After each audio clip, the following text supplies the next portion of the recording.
In his old Jiangnan University dorm, Lin Feng wakes to the wobbling ceiling fan and realizes he is somehow back in the body he had 10 years earlier. He grabs his cheap smartphone, sees the date June 16, 2036, and understands with a choked whisper that the Great Awakening still has not happened. The shock hardens into ice-cold resolve as Lin Feng remembers the future apocalypse and the miserable life he survived as an unawakened scavenger. He relives the moment Zhao Group greed got him killed, buried under a collapsing cavern while a corporate young master abandoned 30 scavengers to die. Back in the present, Lin Feng steadies himself and checks his body, only to find weak lungs, soft muscles, clogged meridians, and absolutely no qi.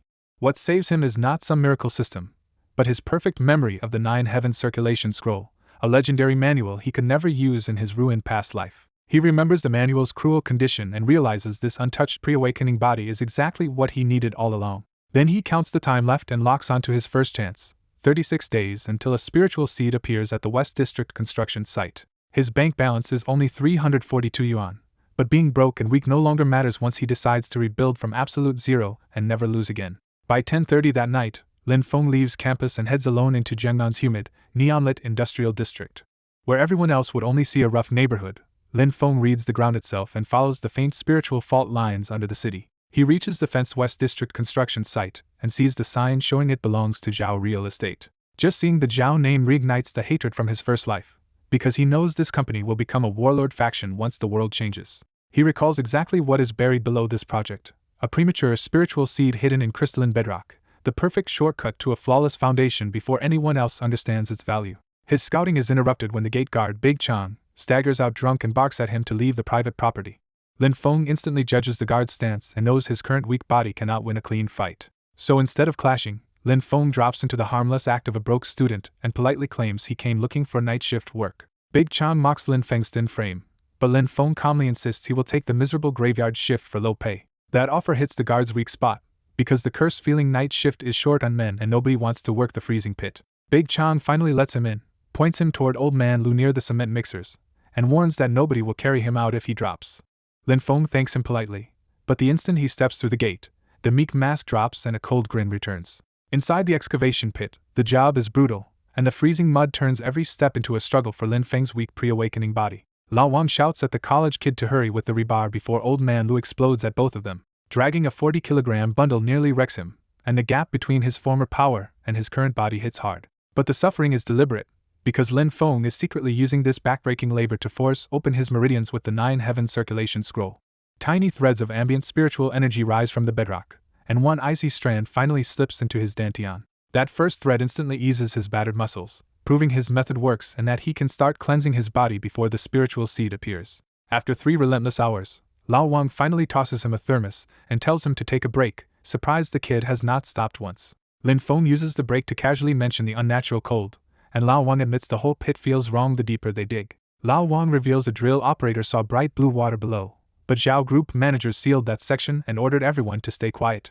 Lin Feng realizes the spiritual vein is fracturing ahead of schedule, which means the leak is already much more active than it should be. When Lin Feng probes a little further, Lao Wang warns him that Zhao has already brought in private security near the main drainage shaft. Looking over, Lin Feng sees 3 disciplined men in dark tactical uniforms and recognizes the Zhao Vanguard Corps long before the world knows what they will become. That sight tells him the butterfly effect has already started, because Zhao was not supposed to send elite security this early. Then a metallic shriek rips through the pit as the main drainage pump bucks, coughs black smoke, and dies.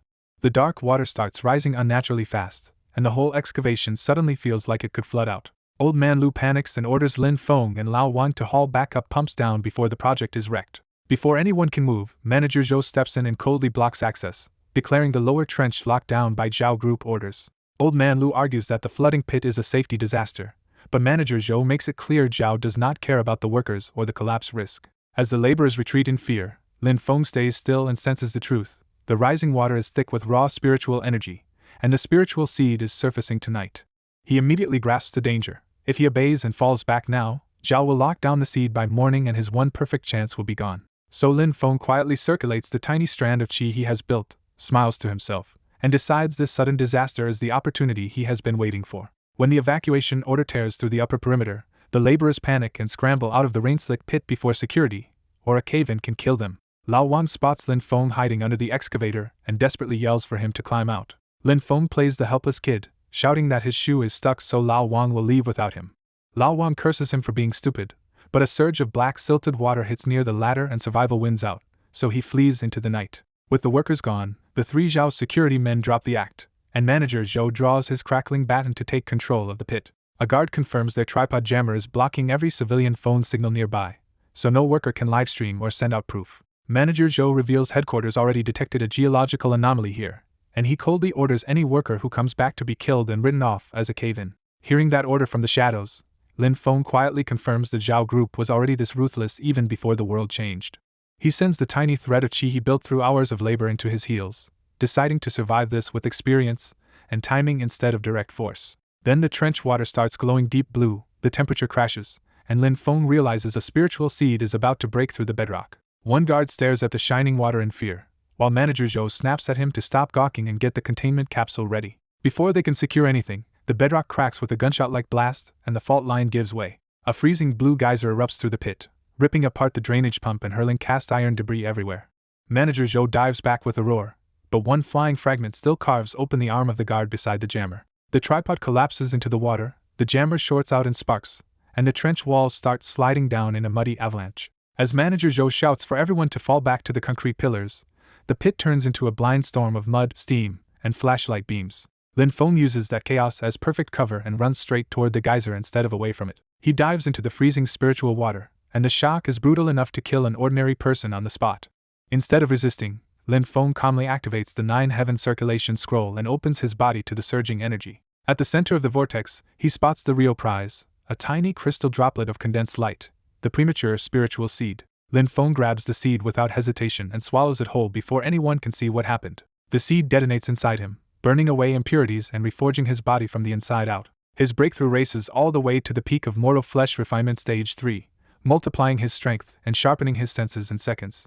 As soon as the seed is fully absorbed, the blue glow dies, and the geyser collapses back into ordinary muddy water. The guards panic when the light vanishes, and manager Zhou assumes the seed was washed into the drainage pipe. Lin Feng rises from the mud looking like a soaked wreck, but under the filth his body has already changed, and he greets their approaching lights with a dangerous little smile. As the mist settles, the injured guard points Lin Feng out, and manager Zhou finally sees the stray worker standing in the drained center of the pit. Lin Feng hunches his shoulders and shakes on purpose, making himself look exactly like a terrified student caught in an industrial disaster.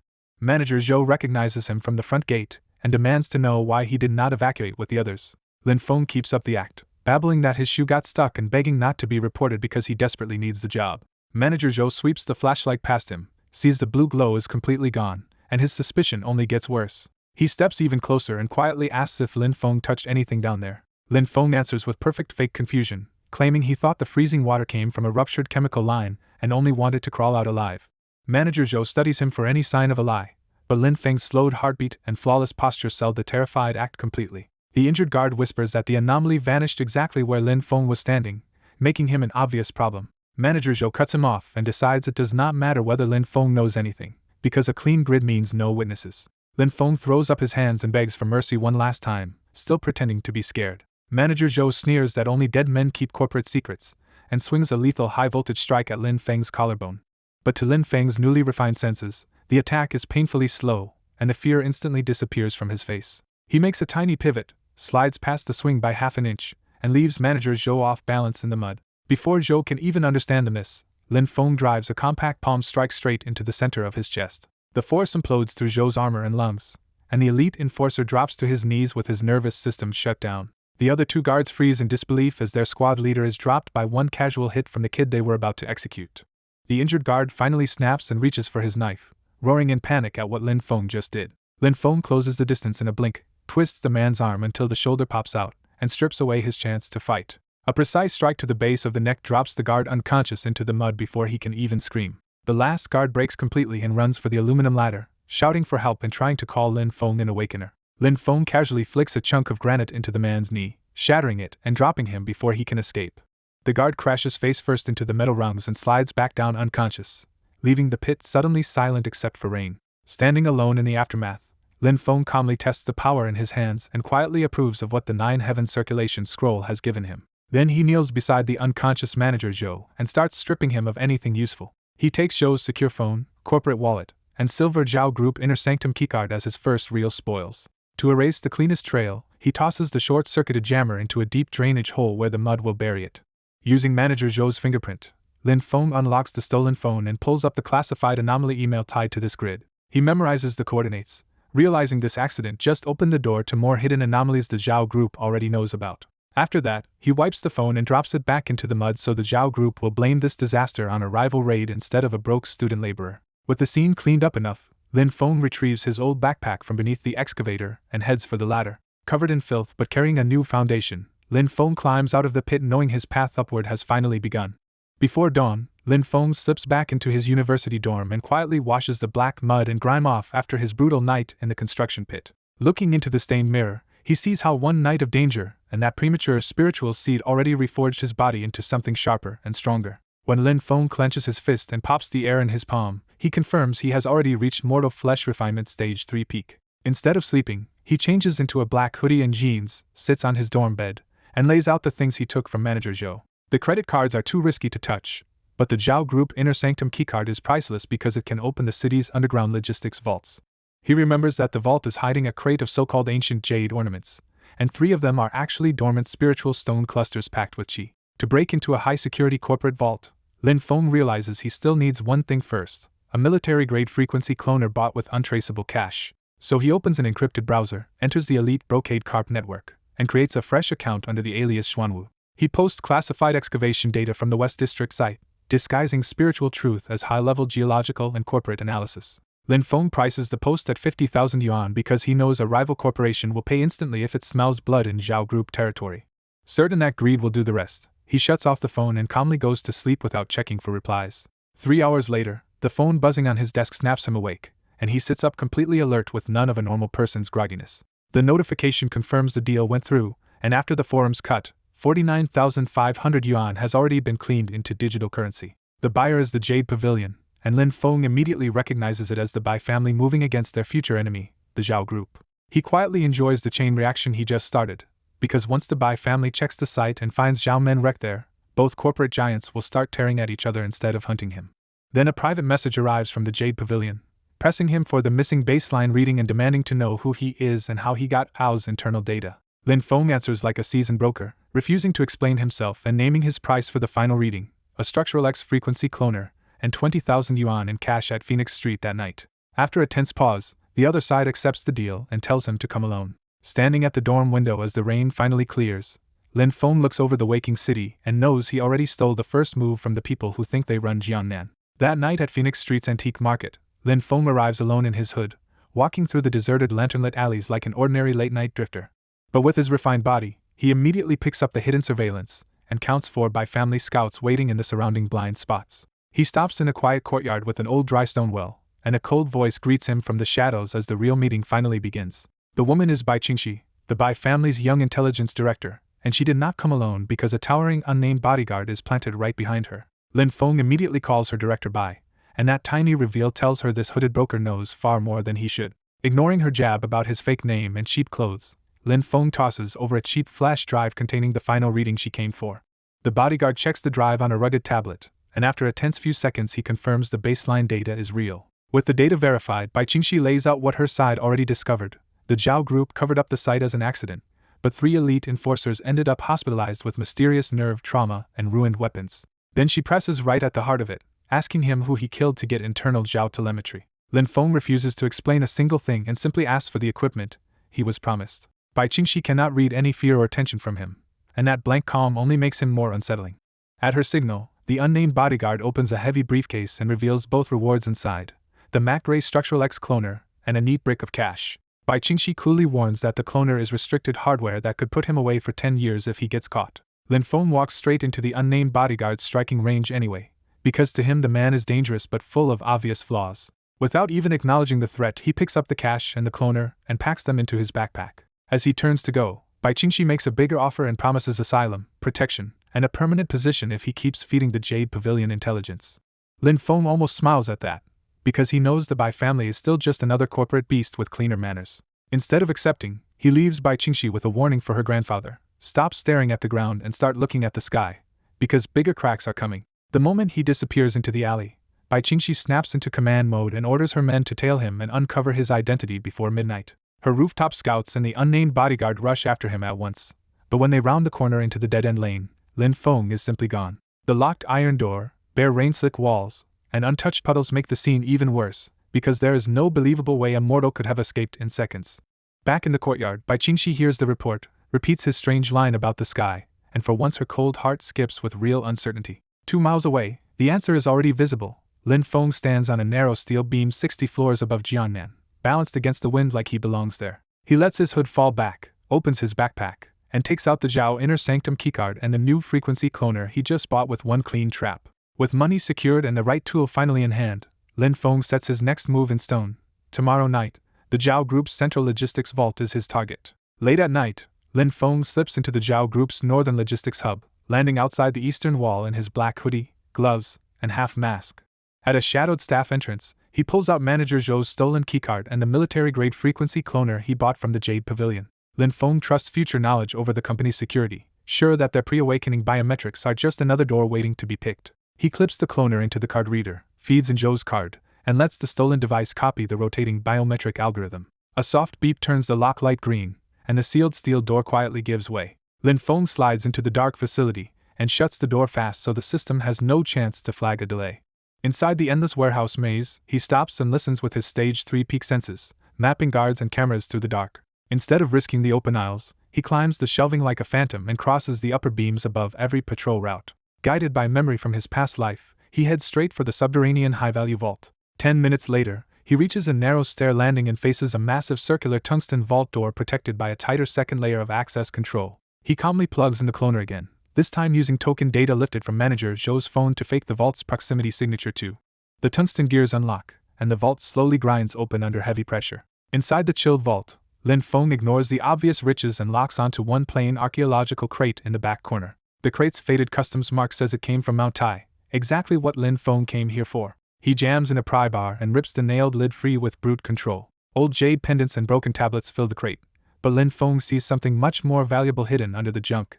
The moment he touches the artifacts, his dantian jolts, and he realizes there are 3 real treasures buried inside. He digs into the center and pulls out 3 jagged white stones that look ordinary but blaze with dense sapphire chi to his spiritual sight. Lin Feng recognizes them as high-grade dormant spiritual stones from Mount Tai, far stronger than the weak seed he used before. With these stones, he realizes he can do more than toughen his body and may force his way into the next major realm before the year ends. Then the vault lights snap from amber to crimson, and a screaming alarm announces that Sector 04 is going into lockdown. He stays perfectly calm, stuffs the 3 stones into his backpack, and accepts that the trap was a passive weight sensor under the pallet. As the tungsten door starts sealing him inside, ventilation grates open above and 2 armed security drones drop into the vault. Lin Feng mocks the lockdown for being too late and moves before the machines can finish aiming. He whips the pry bar like a missile and tears straight through the first drone. The wrecked drone slams into the wall and bursts in a white flare. The second drone answers with a burst of stun darts, but Lin Feng slides forward under them instead of backing off. His slide carries him right under the drone, and one upward punch caves in its core on the spot. The second drone dies instantly, and Lin Feng tosses the scrap aside as his attention snaps back to the closing door. With only inches left, he sprints for the narrowing gap at full Stage 3 peak speed. At the last instant, he turns sideways, compresses his frame with chi, and threads through an opening too small for an ordinary body.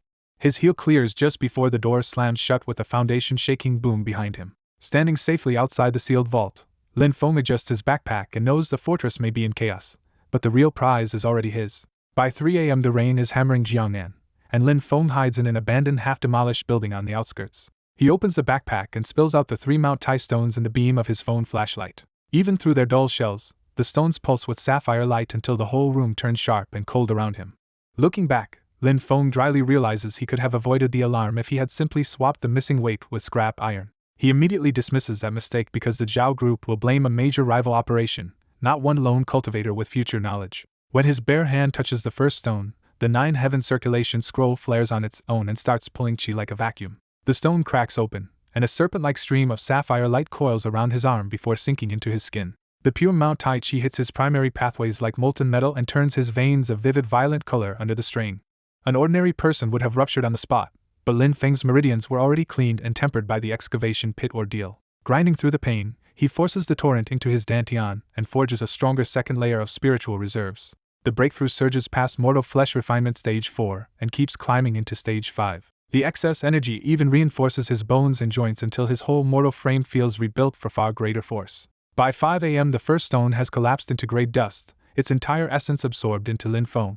He refuses to rush the other 2 stones, knowing his body needs to test this new baseline before he risks another violent jump. When he stands, his body feels so light that he could almost launch straight through the ceiling. He grabs his phone and opens the Brocade Carp network, where Jiangnan's underground forum is already exploding over the midnight raid. The forum threads say the northern hub was hit, military-grade electronic warfare may be involved, and the inner vault drones were destroyed without gunfire. Amid the chaos, one private message stands out because it comes from Bai Qingxi through the Jade Pavilion's encrypted handle. Bai Qingxi calls him out at once. The Zhao hub locked down 3 hours after Phoenix Street, and the sane cloner her side provided was logged in the breach. Her next message turns grim, warning that he didn't just borrow their gear, he used the Jade Pavilion as a digital shield and dragged Zhao Kun's tactical sweep onto their doorstep. Lin Feng answers without flinching, saying Zhao Kun's reaction is exactly what he expected because the man is now chasing a digital ghost instead of the real thief. The name Zhao Kun brings back a colder memory for Lin Feng. In his past life, this commander solved leaks by eliminating everyone around them until the problem stopped. So Lin Feng pushes the game further and offers Bai Qingxi a new bargain tied to the second geological reading and a fault line beneath the Zhao family's ancestral estate. He orders Bai Qingxi's teams to be at Jiangnan High-Speed Rail Station at 2 p.m., and anonymously tips security that the cloner is hidden in a specific locker when Zhao Kun's detachment passes through. Bai Qingxi goes silent for a long time, which tells Lin Feng even she is shaken by how far he wants to escalate this. When she finally answers, Bai Qingxi warns that framing a tactical unit at a public station is not a leak but the kind of move that could turn Jiangnan into a war zone. Lin Feng only smiles, deletes the account data, and tells her the war was already coming, he is just choosing where it starts. At Jiangnan High-Speed Rail Station, Lin Feng waits on the upper mezzanine disguised as an ordinary student, quietly watching the restricted exit below. He notes the time and focuses on Platform 9, already certain Zhao Kun will arrive through the private railway lanes instead of any normal public route. A synchronized tactical team steps out from the VIP gate, and Zhao Kun appears at the center like a man who already owns the whole station. Watching from above, Lin Feng remembers exactly who Zhao Kun is, the Iron Warden of Jiangnan, a brutal enforcer who goes straight for the kill. Near the public locker bay, 2 Jade Pavilion operatives disguised as tourists slip into position and plant the bait inside Locker 114. Lin Feng's setup works immediately, and the hidden signal starts broadcasting the fake location of the stolen cloner. Zhao Kun stops cold, pulls out a rugged scanner, and gets a red match on the exact signal tied to the Northern Vault heist. When one of his men asks about calling transit police, Zhao Kun shuts that down and orders a private code black sweep instead. The Zhao team fans out with suppressed pistols drawn, and the first wave of panic rips through the travelers around them. Before Zhao Kun can seize the locker, Bai Qingxi side storms in with the Crimson Strike team and openly challenges Zhao Group authority in the middle of the terminal. Zhao Kun barely reacts to the accusation, instantly reading the real problem. The Bai family arrived fast because they came to grab the signal for themselves. With one word from Zhao Kun, the trap explodes into a full public firefight between the 2 corporate forces. From the mezzanine, Lin Feng watches the chaos without blinking, satisfied that both giants now blame each other for the vault raid. He quietly walks away, already calculating that Zhao Kun and Bai Qingxi will waste at least 2 days bleeding each other dry while he finishes his own cultivation.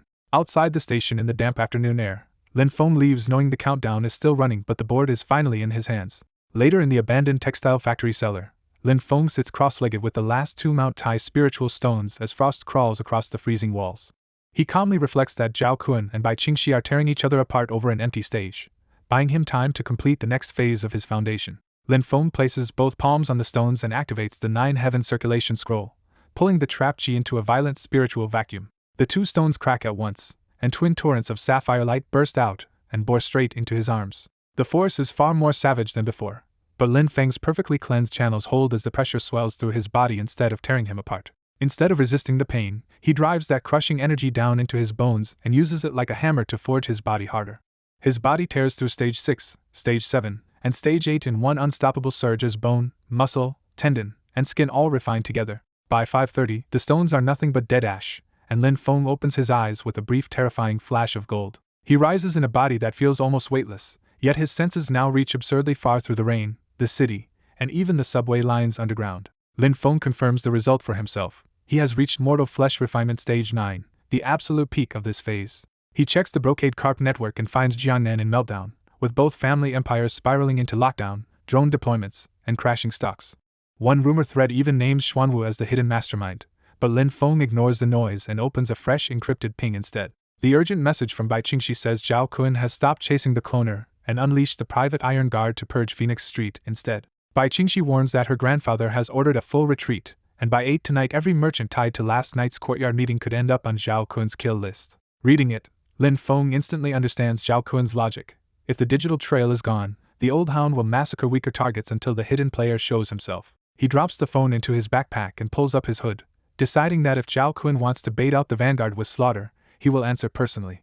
Lin Feng steps out into the rainy evening fog and heads for the execution ground, ready to show Zhao Kun that this time the cage is far too small. By 7:45 that night, Phoenix Street had turned unnaturally empty, with rain, fog, and shuttered antique shops making the whole block feel like a trap. Then a convoy of black armored SUVs rolled onto the cobblestones, and Zhao Kun's private vanguard arrived in force. 12 Iron Guard enforcers stepped out together, wearing matte black armor, mirrored visors, and respirators that made them look more like executioners than security. Their leader confirmed Zhao Kun's order to wipe the area clean and kill every merchant nearby so no mole could use Phoenix Street as a drop point. The squad drew high-frequency machetes, and the vibrating blades turned falling raindrops into little bursts of steam as they advanced on the courtyard. Before they could enter, a calm voice stopped them, and every visor turned toward the center of the courtyard. Lin Feng was waiting on the rim of the ancient dry well, drenched in his black hoodie and staring at them with a blank, bottomless calm. The lead enforcer's scanners read Lin Feng as harmless, so he dismissed him as a civilian and ordered an immediate kill. 2 Iron Guard operatives lunged across the courtyard in a blink, trying to cut Lin Feng into pieces before he even stood up. Lin Feng answered with one tiny finger flick, and both reinforced machetes exploded apart from the force. The backlash ripped through the attackers' augmented arms and hurled them into the walls, leaving the rest of the squad staring at error alerts in disbelief. Shocked but not backing down, the leader ordered a suppression circle and high-voltage nets to pin Lin Feng down. Lin Feng rose from the well with a quiet insult, and the soaked fabric over his body flashed with a pearly glow as his Stage 9 power surfaced. Before the enforcers could deploy anything, Lin Feng vanished from their vision entirely because he had become faster than their visors could track. He reappeared inside their formation and dropped the first guard with one open palm strike that crushed straight through the armor. His next spinning kick snapped 2 more guards at the knees, turning the squad's tight formation into a wreck in seconds. The lead enforcer threw his full pneumatic punch at Lin Feng's head, convinced brute force could still finish it. Lin Feng stopped that multi-ton strike with one bare hand, and the shockwave blasted a dry circle through the storm. As the gauntlet crumpled like scrap, Lin Feng mocked the man's chemical enhancements as a hollow shortcut. Then he twisted once, spun the leader through the air, and smashed him face first into the cobblestones hard enough to crater the courtyard. Just 30 seconds after it started, all 12 elite enforcers were down, and Lin Feng stood in the wreckage without even breathing hard. As he casually pulled out his phone, a crimson targeting laser suddenly landed on the center of his chest. Zhao Kun descended from the dark northern roof with a sparking prototype revolver, finally stepping in after seeing his private guard destroyed. Studying Lin Feng over the ruined courtyard, Zhao Kun realized he was facing neither a hacker nor a Bai operative, and demanded to know who had taught him such a body-refining art. Lin Feng met him with a cold smile and turned the threat around, saying Zhao Kun had brought an execution squad onto his street. The laser never wavered as Zhao Kun stepped closer, calmly charging the revolver with his rough breathing technique and bragging that in this province he wrote the rules. Lin Feng leaned against the well and pointed out the flaw in Zhao Kun's whole plan. That gun was built to pierce Qi barriers, but he was not using one. Zhao Kun answered with a growled threat and fired his Qi-wrapped armor-piercing round straight at Lin Feng's heart. To anyone else it was a killing shot, but to Lin Feng the bullet moved slowly enough to catch with his bare fingers. The bullet stopped dead between Lin Feng's fingers, and the blue corporate Qi around it crumbled into useless smoke against his skin. Looking at the harmless slug in his hand, Lin Feng coolly judged Zhao Kun's weapon as a dead-end design that would be useless against real beasts after the coming fracture. Then he flicked the bullet back so hard it shaved past Zhao Kun's face, sliced his comms, and buried itself in concrete behind him. For the first time, Zhao Kun's confidence cracked, and he recognized Lin Feng as someone who had reached the mythical pristine state described only in old archives. Lin Feng stepped forward and answered with absolute confidence that he himself was the manual. That single step released a crushing field of raw physical pressure, and even the rain within several meters flashed into white steam around him. Realizing the gun was pointless, Zhao Kun threw it aside and unleashed the hidden tremor core, turning his forearms into cracked stone as he roared about the Zhao group owning Jiangnan soil. He charged with an earth-shaking straight punch, smashing up the cobblestones as he tried to overwhelm Lin Feng head-on. Lin Feng did not even break stride. He caught Zhao Kun's stone-hard wrist like it meant nothing. His grip instantly crushed the tremor core defense, and even powdered the reinforced implants inside Zhao Kun's wrist, making the director scream. With Zhao Kun buckling in pain, Lin Feng told him the Zhao family did not own the fault lines and was just screaming at forces it did not understand. Then Lin Feng ended it with a short 3-inch punch to the chest that slipped past all the armor and detonated inside Zhao Kun's body. Zhao Kun coughed up a dark arc of blood, his hidden pathway shattered, and collapsed unconscious into the mud at Lin Feng's feet. The courtyard went quiet again, and Lin Feng stood over the broken iron warden as if the whole fight had cost him nothing. Instead of fleeing, Lin Feng pulled out his phone and called Bai Qingxi on a line he had already stolen from Jade Pavilion's private server logs. Bai Qingxi picked up in a rush, already alarmed because Zhao Kun's whole vanguard had just vanished from her trackers near the antique quarter. Lin Feng calmly told her to send cleanup trucks to Phoenix Street because Zhao Kun was broken and his vanguard had been wiped out. He pushed the advantage further and gave Bai Qingxi a 3-hour window to seize the Zhao Group's Southern Hill assets before the board realized its security chief was offline. On the other end, Bai Qingxi lost her composure completely, stunned that one man had defeated Zhao Kun alone. Lin Feng refused to explain himself, handed the stage to Director Bai, and ended the call on his own terms. Then he pulled his hood low, stepped over Zhao Kun's limp body, and walked away as Jiangnan's balance of power started to shift behind him. By the next morning, Jiangnan is buried under heavy mountain mist as Lin Feng rides a shabby regional bus toward the southern hills, already moving on his next target. He quietly measures his own stage 9 peak body and realizes raw power is no longer enough, because the next step needs the right place, not more spiritual stones. The bus drops him alone at a remote crossroads, and once it rattles away into the fog, his real destination comes into view. Across the ridge, Lin Feng spots the Zhao family ancestral estate, a huge traditional compound hidden behind white walls, fences, and surveillance. He remembers exactly why this place matters. In his past life, the Zhao estate became a natural spiritual sanctuary after the fault line under it burst open. Lin Feng checks his cheap phone and confirms he already cut off his Xuanwu trail, so no digital trace can lead back to him now. He calmly predicts the chaos below in Jiangnan. Bai Qingxi's cleanup is done, Zhao Kun is gone, and the Zhao board is too busy panicking to notice their ancestral base is exposed. At stage 9 peak, he moves through the mountain brush almost unnaturally, leaving no rustle and barely any trace in the wet ground. 20 minutes later, he reaches the estate's northern perimeter and studies the security wall from behind an old cedar tree. He quickly reads the layout and finds the weak point. The mountain grounding line has to pass through the underground drainage culvert. When he reaches the reinforced drain, the water leaking out carries sulfur and a sweet spiritual scent, and Lin Feng instantly realizes the hidden fault line below has already cracked. To him, that leak means the Zhao clan is sitting on a spiritual reservoir without even understanding what they have. He grips the iron bars with one hand and quietly shears them off at the welds with pure physical force. Without triggering a single sensor, Lin Feng slips his backpack through the gap and disappears into the estate's underground utility line. The tunnel leads deep under the main ancestral temple, where the air grows hot and heavy with a low engine-like thrum from the bedrock. He emerges into a huge granite basement and locks onto the real prize at once, an ancient stone well sealed under steel and chains, sweating glowing sapphire moisture. Lin Feng murmurs that the infiltration went clean, but the moment he steps onto the dry floor, a metallic click warns him he is not alone. Halogen floodlights explode on and pin him in place, while 4 old men in gray robes step out from the shadows around the boiler units. These are not corporate enforcers at all, but the Zhao clan's hidden old guard martial elders, and their leader says they expected someone to follow the scent of the leaking water. The elder mocks modern surveillance and demands to know who taught Lin Feng, because no ordinary rogue in Jiangnan should be able to build a stage 9 body alone. Lin Feng does not bother answering, and instead calmly strips off his gray jacket as if he has already accepted the fight. He tells them their hidden courtyard era is already dead, and if they think old breathing arts can cage someone like him, they are just waiting to become fertilizer. That jab snaps the second elder's temper, and the bald, barrel-chested old man lunges first with the Zhao family's mountain-shattering hand. His bare foot slams into the granite hard enough to explode stone dust, and his skin darkens to iron gray as he crosses the room in one brutal stride. Lin Feng does not dodge or guard at all, standing perfectly still as the elder's full-power fist screams toward his chest. The punch lands with a blast strong enough to shatter nearby gauges, but Lin Feng does not move even an inch. Instead, the force rebounds through the elder's own arm, and his hand, wrist, and forearm crack apart under the reflected impact. The mangled old man is thrown backward into a pillar and drops unconscious, leaving the other elders staring in shock. The lead elder immediately recognizes what he is seeing. Lin Feng's body does not absorb force anymore, it rejects it outright. Lin Feng steps forward at last and coldly explains the gap between them. A mortal punch means nothing against a body already aligned with the Earth's own fault lines. That is when the lead elder finally understands the real danger. If Lin Feng reaches the sealed well, the Zhao clan's foundation will be wiped out before sunrise. He abandons pride and orders an execution protocol instead, telling the third elder to use the dual solstice array and attack Lin Feng's breath rather than his flesh. The third elder draws his bronze sword, while the lead elder pulls out a triangular iron talisman carved with old cinnabar seals. As the two elders split to flank him, the lead elder smears blood across the talisman and starts an old sealing chant. The chain steel seal over the ancient well groans and tightens, and the glowing sapphire moisture is sucked back into the stone as the basement turns into a spiritual vacuum. Lin Feng immediately feels what the array is doing. It is not meant to wound him directly, but to starve his dantian and crush a cultivator from the inside.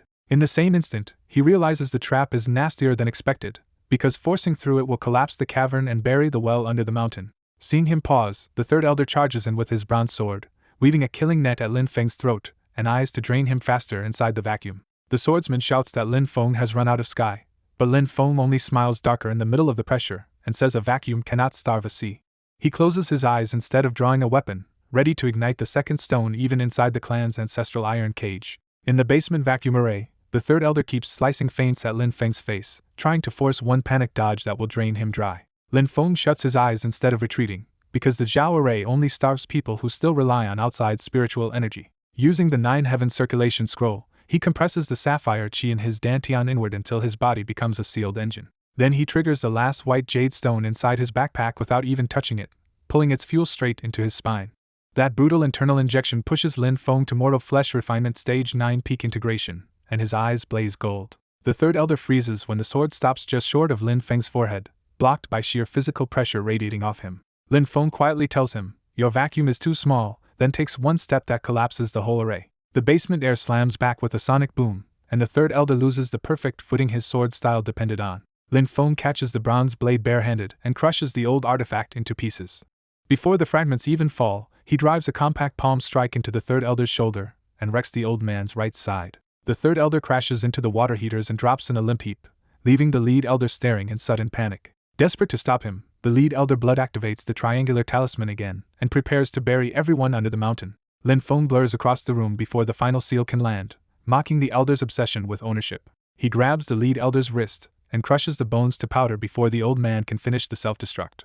As the talisman slips free, Lin Feng catches it and floods it with his own chi, snuffing out the unstable violet glow. He tosses the ruined talisman into the drainage trench and leaves the lead elder kneeling in mud, broken and beaten without another hit. With the elders neutralized, Lin Feng turns to the steel slab over the spiritual well and feels the massive pressure trapped underneath. He decides this well is the first real step toward the top, plants both hands on the seal, and gets ready to tear it open. At the start of the next chapter, Lin Feng rips the multi-ton slab out of the bedrock with his bare hands, and the well erupts. The entire basement turns into a freezing sea of spiritual mist, but Lin Feng steps straight into the sapphire pillar instead of backing away. The raw geological chi hits like molten steel, so Lin Feng locks down his breathing and starts guiding the torrent instead of letting it tear him apart. Using the 9 heaven circulation scroll, he drives the flood through his clean pathways and slams it into the blocked wind channel at the base of his torso. This time the bottleneck shatters instantly, and Lin Feng breaks through to chi circulation channeling stage 1. The breakthrough keeps building as his loose vapor compresses into real liquid chi, and his awareness expands into a 5-meter sensory domain.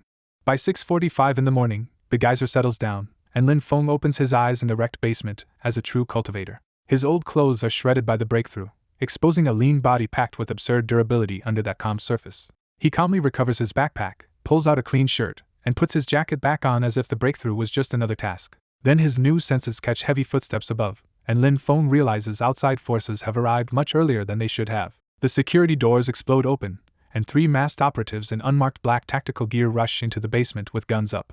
Lin Feng immediately identifies them as Central Regulatory Bureau Black Ops, a dangerous sign that the timeline is shifting fast. The lead operative locks a laser on Lin Feng's chest and orders the unknown civilian to drop the bag and move away from the installation. Lin Feng keeps the backpack on his shoulder, warns them their authority is about to mean nothing, and steps forward into the new era he just opened. In the cavern's tense silence, 3 Central Bureau operatives keep their rifles trained on Lin Feng and order the civilian to stand down under national crisis law. Lin Feng barely reacts, and coldly tells them their bureau's paper authority means nothing next to the power waking beneath the mountain. Realizing he will not surrender, the squad leader orders a suppression shot and 1 operative fires a toxin-laced capture net straight at Lin Feng. Lin Feng does not dodge. He flicks out one bare hand and slices the reinforced net apart with a thin wave of compressed chi. The operatives freeze for a beat, then panic and switch to live rounds aimed at Lin Feng's legs. To Lin Feng's new senses the bullets crawl through the air, and he takes one smooth step that leaves the gunfire hitting only stone and mist. He appears right in front of the squad leader, grabs the rifle barrel, and quietly mocks how predictable their targeting is. With a casual twist, Lin Feng bends the reinforced barrel into a right angle and breaks the weapon in the man's hands. Before the operative can grab a sidearm, Lin Feng lands a compact palm strike that shuts down his nervous system and drops him unconscious. The last 2 operatives stop shooting, back toward the stairwell, and finally ask what kind of monster they are facing. Lin Feng does not chase them. Instead, he tosses over a data drive and orders them to give it to their directors as a warning about coming fault line ruptures. He tells them to stop trying to contain dragon heads and start evacuating the low-lying western populations before the winter solstice. The surviving operatives accept the warning without arguing, grab their unconscious leader, and rush out of the basement. Left alone again, Lin Feng turns back to the now-settled spiritual well and recognizes that this accident has opened a direct line into the country's highest regulators. He picks up his backpack and walks into the dark drainage culvert, already moving on from the fight now that his first foundation is secure. By morning, Lin Feng emerges from the southern hills onto an abandoned mountain road, feeling the heavy heat of his newly formed dantian and the stable flow of stage 1 qi circulation. He quietly confirms that he has crossed the threshold, and that his body is no longer just flesh but a conductor tied to the Earth's fault lines. When he checks his phone, hidden internetwork threads already show the ripple effect. State machinery is moving west and Zhao family assets are being frozen under emergency audit. Lin Feng smiles coldly because his warning to the Bureau has turned the southern hills into a national security zone and locked the Zhao family in legal and military paralysis. Then a fresh burner text link to Bai Qingxi's side flashes in, warning that the Jade Pavilion is relocating, the Mount Tai Jades are missing, and a mercenary group called Gilded Fang is entering Jiangnan. Lin Feng calmly deletes the message, but he immediately understands the danger because in his past life Gilded Fang hunted cultivators by following Raoqi itself. He tightens his backpack and turns back toward Jiangnan, seeing the board split into 3 fronts: trapped corporations, a mobilized state, and hunters closing in. As he steps down into the fog, Lin Feng quietly welcomes the coming pursuit and disappears into the mountains to meet the hunters on his terms. In Jiangnan's rain-dark industrial outskirts, Lin Feng takes a surveillance-free alley and quietly reviews how his earlier moves have already pushed the Zhao group and the authorities into a new balance. Mid-step, Lin Feng senses a coordinated pressure shift behind him and instantly realizes trained hunters are closing in. The smell of wet iron and ozone confirms his guess, and Lin Feng identifies the trackers as northern border mercenaries from the Gilded Fang. 3 Gilded Fang mercenaries emerge from the shadows in stripped combat gear, and their lean leader stands out with a heavy recurved bow and volatile volcanic glass arrows. The archer says the ambient chi around Lin Feng is far too high for a normal student, and he orders the team to secure the backpack for the capital's shadow brokers. The 3 mercenaries burst forward and lock him into a perfect triangular kill zone before an ordinary person could even react. Lin Feng casually sets his backpack aside and mocks the brokers for sending hunting dogs after mountain-level prey. The lead archer answers with pure violence, drawing and firing a crimson volcanic glass arrow straight at Lin Feng's lung. To Lin Feng, the supposedly fatal shot looks slow, and he simply catches the supersonic arrow with his bare left hand. Even when the arrowhead detonates, the heat and force vanish into Lin Feng's body and the ground without leaving him a mark. Holding the broken shaft, Lin Feng coolly tells the archer his weapon is too flimsy to matter against the monsters that are coming. That one impossible catch breaks the squad's nerve, and the archer realizes Lin Feng has already opened a true chi channel before the global awakening. The silence turns heavier as the 2 visible mercenaries instinctively step back, realizing Lin Feng's power stayed completely hidden until the instant of impact. Desperate to keep control, the archer roars that Lin Feng has only opened one channel and orders a split attack to break his focus. He drops the bow for a tungsten needle submachine gun, while the swordsman charges along the wall with his trench blade humming hot enough to turn rain into steam. The alley fills with a supposedly unavoidable crossfire of supersonic needles and a flanking blade, but Lin Feng barely bothers to move. With one short step and a breath, Lin Feng releases a pressure dome that reverses the whole barrage and shreds the archer's own face wraps and visor. Before the swordsman can adjust, Lin Feng vanishes from the center of the alley and appears right inside his attack line. He catches the vibrating trench blade barehanded and crushes the tempered steel into a useless twisted lump. At point-blank range, Lin Feng tells him this trick would mean nothing against future abyssal beasts, which only makes the mercenaries' horror worse. Then Lin Feng ends the fight with a casual shoulder bump that bypasses the armor, wrecks the man's frame, and drops him unconscious into the puddles. Bleeding from his own reflected needles, the archer breaks and slams back against the factory doors, staring at Lin Feng in terror as he asks who he really is. Instead of chasing the shaken archer, Lin Feng turns away, walks back through the drizzle, and picks up the backpack he set aside before the fight. With the bag over one shoulder again, he orders the archer to carry a message back to the capital. The Mount Tai White Jades are gone, and the next hound sent to Jiangnan will cost them far more than lives. The archer does not argue. He drags his broken team to an unmarked van and flees the industrial quarter in panic. Once the alley is silent again, Lin Feng checks his cheap phone, confirms the mercenaries left no public trace, and turns his thoughts toward the real next battlefield, the capital's Imperial Academy. On the high-speed train to the capital, Lin Feng sits quietly among ordinary passengers with his chi completely hidden, looking like nothing more than a student heading back from break. He reviews the board in his head. Jiangnan is settled, Zhao Kun is permanently crippled, the Zhao estate is under state control, and now his next move is to plant himself in the capital before the real upheaval begins. To avoid being treated as expendable rogue muscle in the future, Lin Feng decides he needs an ironclad public identity, and the Imperial Cultivation Academy is his ticket in. He checks his phone and sees his enrollment already approved as Jiangnan's Special Merit Representative, with final reporting waiting in Capital Grid Sector 01. A conductor starts checking tickets, but before Lin Feng can even bring up his pass, his sharpened senses catch a sudden drop in pressure and temperature inside the carriage. The source of that pressure is Zhao Ming, a polished young master from the capital Zhao branch, striding into economy class with the kind of cold arrogance that treats everyone around him as furniture. Right behind him comes Old Tang, a broad-shouldered elderly protector whose thick ears and measured breathing tell Lin Feng he is a dangerous veteran at Stage 7 flesh refinement. Old Tang quietly tells Zhao Ming their tracking array says the trace of raw Mount Tai Chi vanished somewhere inside this very carriage block. Zhao Ming stops beside Lin Feng's row and activates a silver pocket watch with an obsidian face, which starts sweating sapphire moisture as it reacts to the hidden energy near Lin Feng. The watch points him in the right direction, but Zhao Ming completely misreads the situation and fixes on a middle-aged merchant with a leather briefcase 2 seats ahead. He orders Old Tang to inspect the briefcase and, if it contains stolen mineral or a cloner, destroy the man's assets at the next transit point. Lin Feng stays focused on his phone and calmly realizes the capital Zhao branch still thinks Gilded Fang sold the stones to a smuggler, not that Zhao Kun was beaten by an independent cultivator. Old Tang tears open the merchant's briefcase with brutal ease, and the furious man can only watch his documents and electronics spill across the floor.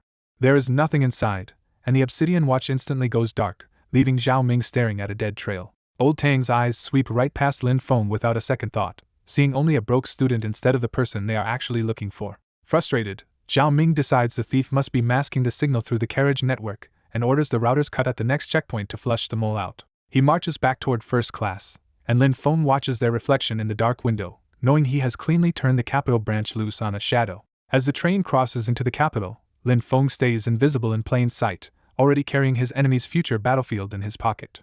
The train finally breaks into Capital Station Grid Sector 01, and the scale of the city hits hard with towering smart glass skyscrapers vanishing into the clouds. Lin Feng stands, takes down his gray backpack, and prepares to step into the center of the country with the same low-key look that fooled everyone on the train. A few rows ahead, Zhao Ming comes out of first class still visibly irritated, while Old Tang keeps scanning the crowd for the smuggler they still cannot find. They pass right by Lin Feng on the platform without recognizing him, and he coolly notes that the Zhao branch is wasting its effort on transport dragnets for a thief who no longer exists. Instead of heading for the taxi lines, Lin Feng goes straight to an unmarked administrative shuttle tied to the academy's public cover identity. The uniformed driver says nothing, scans Lin Feng's pass, and the green verification flash confirms he really is the Jiangnan Merit Representative. The shuttle seals shut and disappears into subterranean maglev lanes, carrying Lin Feng neatly out of the Zhao family's search net. Half an hour later, the shuttle emerges at the Imperial Cultivation Academy, a place that looks less like a school and more like a fortified state compound. The moment Lin Feng steps onto the plaza, he feels what ordinary people would miss and realizes the academy sits on a major fault node intersection packed with hidden spiritual infrastructure. He immediately understands the state secretly built 6 underground granite anchors here, turning the campus into the richest synthetic sanctuary in the northern sector before the world's awakening goes public.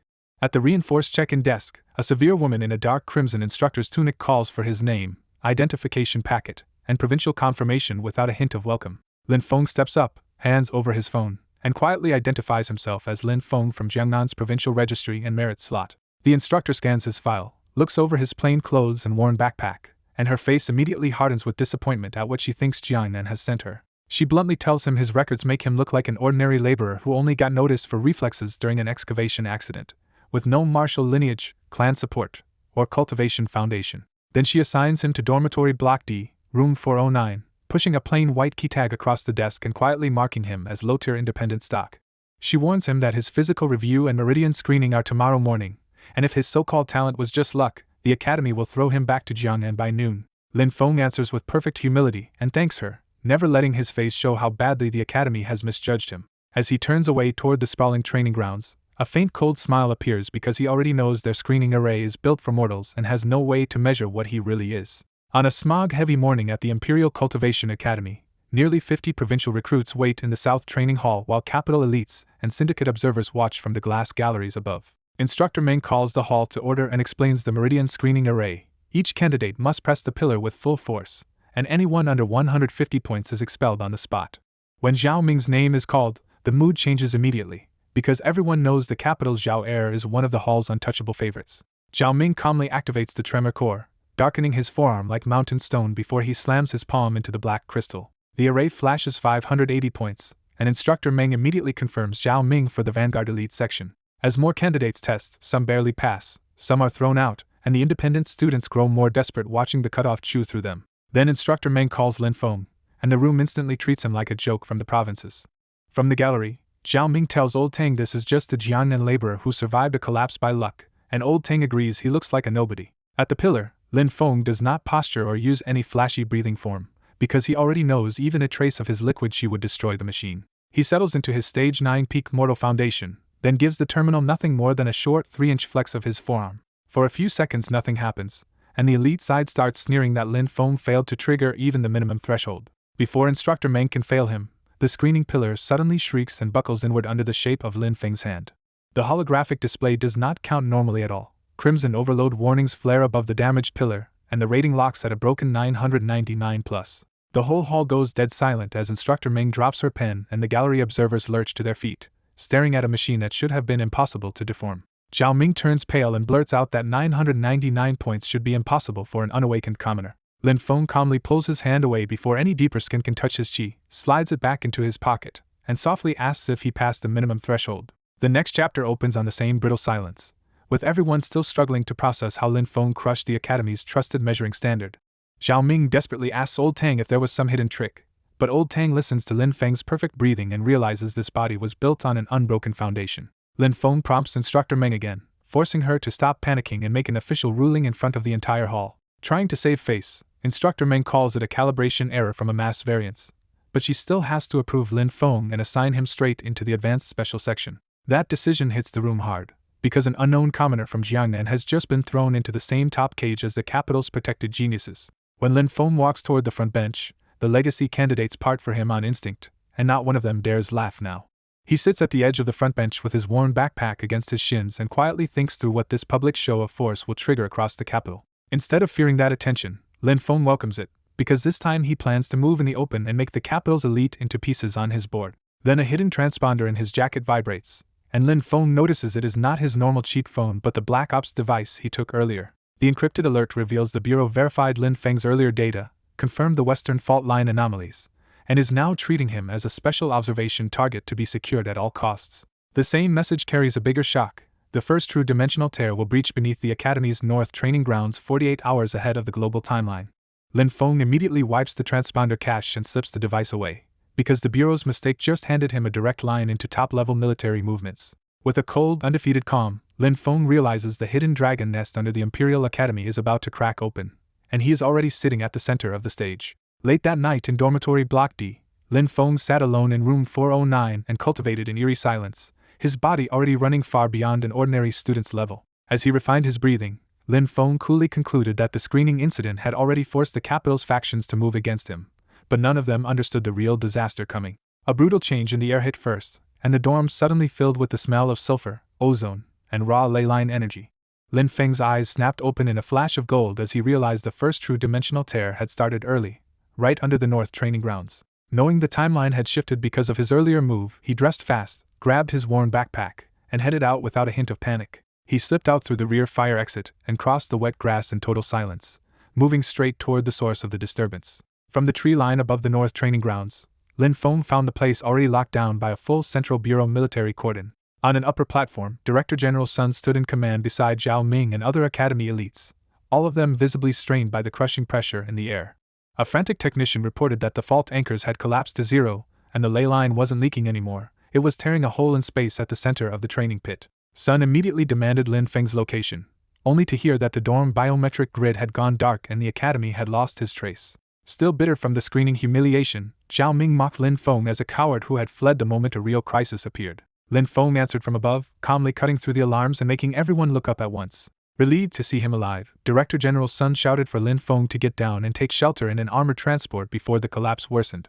Lin Feng ignored the offer, walked to the point directly above the entrance shaft, and tossed Sun the wiped transponder from the southern well operation. Then he warned Sun that the data drive had only mapped the nest, and when a dragon's nest cracks open, the first things through are hunters, not resources. Before anyone could answer, the entire North training grounds exploded from below. The shockwave hurled armored trucks across the grass, smashed windows, and swept the elite operatives off their feet like they were nothing. Zhao Ming collapsed in terror as the abyssal pressure crushed what was left of his pride and left him gasping in the mud. At the heart of the violet pillar, Space tore wide open and a bottomless void of purple smoke began pushing something massive through. Two giant crimson lenses appeared in the smoke as a Tier 1 abyssal dreadhound clawed its way into the capital months ahead of schedule. Even Director General Sun went pale at the sight, his sidearm suddenly looking absurd against a transdimensional monster like this. High on the ruined framework, Lin Feng finally let his backpack drop and smiled like this disaster had arrived right on time. As the violet pillar kept tearing through the sky, the dreadhound fully landed in the pit, and its bass growl shattered the last standing windows across campus. Sun roared for heavy fire, but his own bullets and the operative's desperate volley burned out uselessly against the beast's abyssal field. Flat in the mud, Zhao Ming finally understood this was an abyssal calamity his family's old manuals had never prepared him for. Lin Feng cut into Sun's receiver with a calm correction, telling him they were attacking the wrong part of the problem. Then Lin Feng stepped off the ruined beam and glided down into the pit with impossible lightness. The moment his sneakers touched the shattered granite, the dreadhound sensed a real threat and charged him at full speed. Lin Feng read the charge in an instant, stepped inside the kill zone, and raised one bare hand instead of dodging. With a tiny 3-inch motion, he stopped the multi-ton beast dead and blasted the rain backward in a violent shockwave. The whole military line could only stare as Lin Feng held the monster still without taking even a single step back. Lin Feng quietly exposed the beast's weakness, saying its body was only being held together by the tear's pressure and would crumble once grounded. He tightened his grip, and the dreadhound's supposedly untouchable bone armor cracked in his fingers. Before the beast could recover, Lin Feng used its own mass against it and slammed the entire thing face first into the floor. The crash gouged a deep crater and split the dreadhound's upper frame, while smoking purple heat leaked from the wreckage. Lin Feng stepped onto the beast's cracked neck, gathered dense sapphire chi into his fist, and prepared the finishing blow. With a quiet order to return to the ledger, he drove a single punch into the skull matrix and erased the dreadhound from the inside out. The giant body shuddered once and dissolved into fine gray ash that the rain immediately washed away.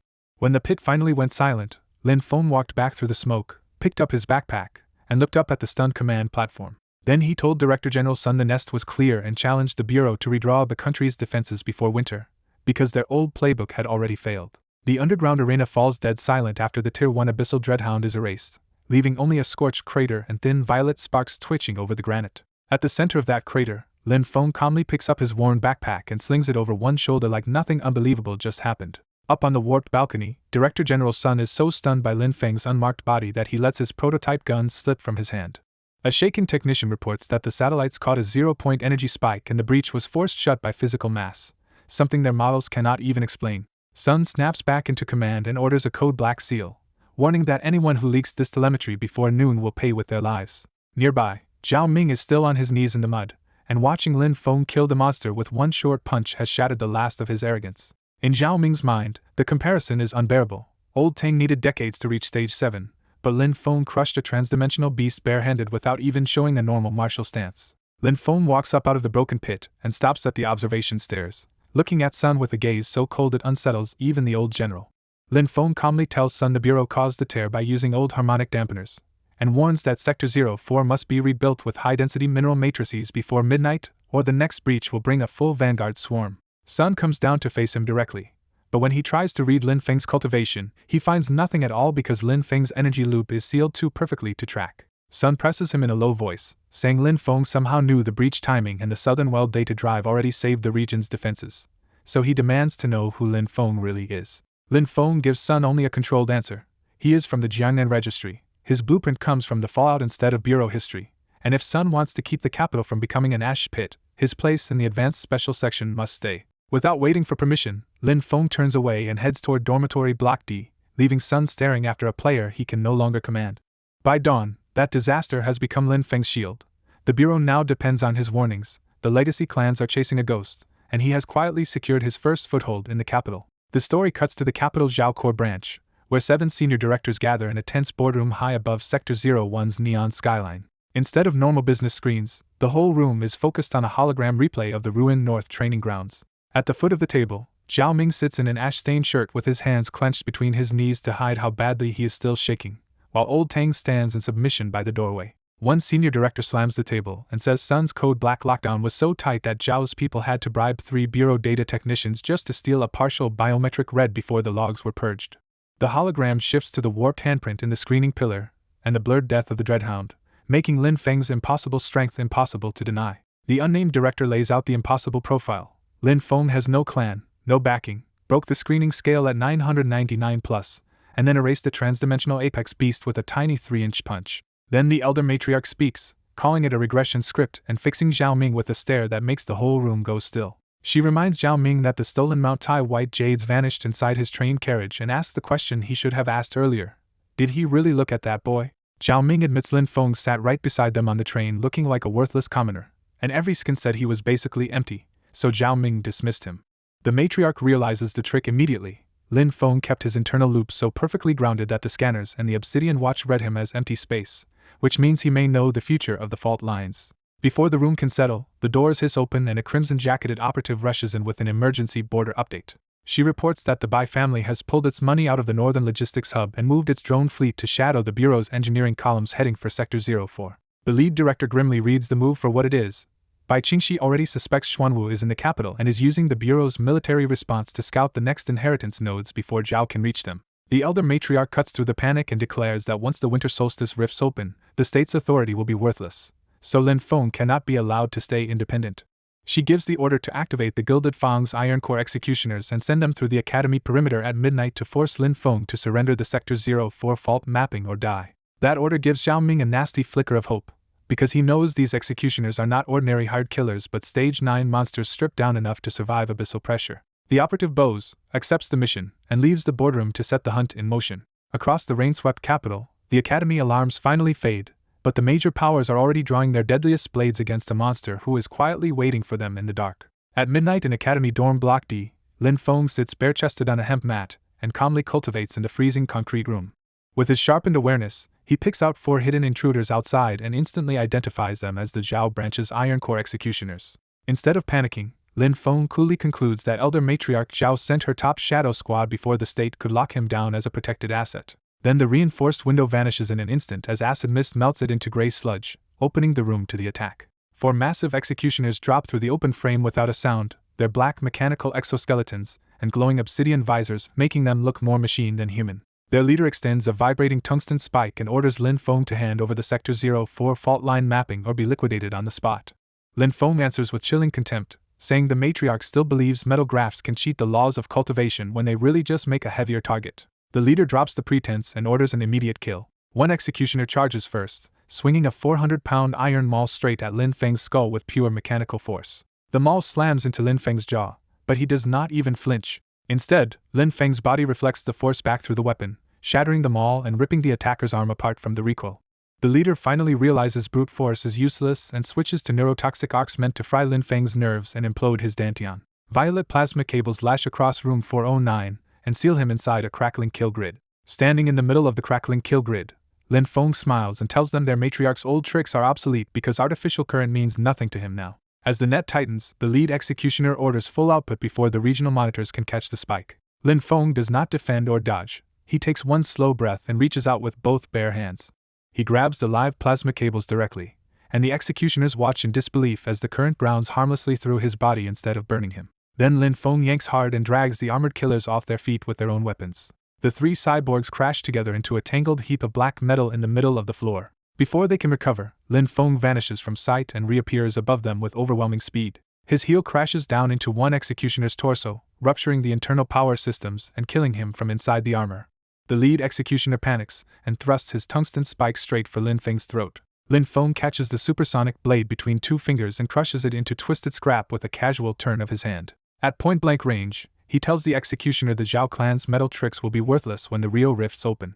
Then Lin Feng packs Sapphire Chi into one short punch and caves in the leader's visor and skull in a single controlled blow. In barely half a minute, all 4 elite executioners are down, and the room falls back into a suffocating silence around Lin Feng. With the fight over, Lin Feng casually gets dressed and shoulders his worn utility backpack as if the ambush barely mattered. His cheap phone suddenly buzzes with a direct encrypted video call from Elder Matriarch Zhao in a secure bunker back in Capital Sector 01. The matriarch studies her squad's dead telemetry and realizes Lin Feng reached an unbroken foundation far earlier than anyone expected, so she demands to know who taught him and how he got Sector 04's secrets. Lin Feng answers that he needs no master, then reveals her real disaster. While she chased him, Director General Sun froze every asset tied to her capital network. Alarms erupt behind her, and the matriarch finally understands that Lin Feng used the state itself to cut off her money and corner her. Lin Feng ends the call with one final warning that the board now belongs to him. With the capital's first round decided in his favor, Lin Feng pulls his hood low and heads out through the ruined window toward the coming rifts. The morning after the purge, Lin Feng walks back onto the academy campus looking so ordinary that nobody realizes how much the night has changed. Inside, Lin Feng coldly reviews the result of his setup. The Iron Core executioners are gone, the Zhao matriarch is tied down by the state's freeze, and the capital power balance is already breaking apart. As he passes the central courtyard, even the academy's security drones are still flying glitchy diagnostic loops from the energy spike at the north training grounds. Heavy boots close in behind him, and Lin Feng instantly tags the newcomers as a Central Regulatory Bureau elite escort without even breaking stride. The commander stops him and orders him off the main path, making it clear this is not a casual summons. Lin Feng turns with perfect polite humility and asks if there is some problem with his registry. The commander says Lin Feng's record is clean, but Director General Sun wants him underground right now because his telemetry data has become the center of an emergency state briefing. One look at the screen tells Lin Feng the state has already moved him from disposable commoner to protected strategic asset. Lin Feng silently confirms that Sun followed his plan exactly, and that the Southern Well telemetry forced the government to abandon its old response playbook. He accepts the summons without hesitation and tells the commander to lead on. The escort instantly closes around him in a defensive diamond and hustles him across the plaza toward the academy's armored administrative elevators. As the lift drops into the bedrock, Lin Feng realizes the Rift timeline accident has turned his lone status into a shield the state now needs. Deeper down, the air turns cold and mineral heavy, and even the armed escorts can only read Lin Feng as a dead flat void on their sensors. Lin Feng pieces together the lockdown immediately. Sun has sealed the lower perimeter because whoever controls the fault maps will control the next wave of resources. The elevator opens onto a hidden war room carved into granite, where analysts are already scrambling around flashing red tactical displays. At the center of the room, Director General Sun is already directing the crisis around a huge hologram of Sector 04. The escort salutes and withdraws, leaving Lin Feng alone with the man running the capital's deepest bureau response. Sun enlarges the map and shows Lin Feng the real problem. Fault anchors under the western docks are melting, and the main rift will crack open at 3 in the morning. He tells Lin Feng the telemetry drive was flawless, which means the warning from the Southern Well has now been fully confirmed by state instruments. Lin Feng instantly reads Sun's current plan and calmly points out that the Bureau has already prepared a standard artillery-net blockade. Sun is caught off guard that Lin Feng can see straight through the Bureau's protocol and asks if he has a better option. Lin Feng cuts the plan apart. The thing coming through is not a dreadhound at all, but a Tier 2 crimson-scaled maw-beast. He warns that its thermal field will burn their containment netting to ash, and if the troops fire standard rounds, the nearby chemical tanks will explode and erase 3 residential blocks. The room jolts when the analyst systems verify Lin Feng's prediction at a perfect match. That is the moment Sun fully understands what Lin Feng really holds, not just one map, but a blueprint for the disasters still coming. Sun drops the formal distance and asks the only question that matters now: how do they stop it? Lin Feng gives the order like the battlefield already belongs to him: evacuate the civilians before midnight and leave the gateway to him. After Director General Sun quietly emptied Sector 04 under martial law, Lin Feng walked alone into the dead western docks, already waiting for something far worse than a normal raid.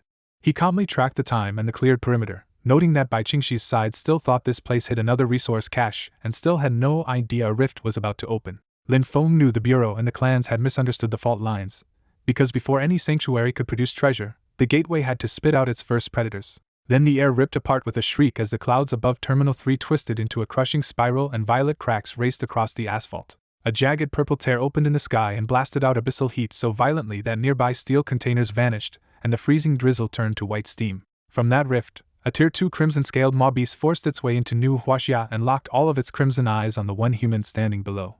Instead of panicking, Lin Feng quietly identified it as a Tier 2 vanguard and set his backpack against a mooring pylon like he was preparing for routine work. His skin flashed with a pearly sheen as he drove his circulation to full speed, meeting the rift's pressure head-on without drawing a weapon. The maw-beast roared and charged, its volcanic body superheating the fog and its teeth humming hard enough to burst the remaining street lamps.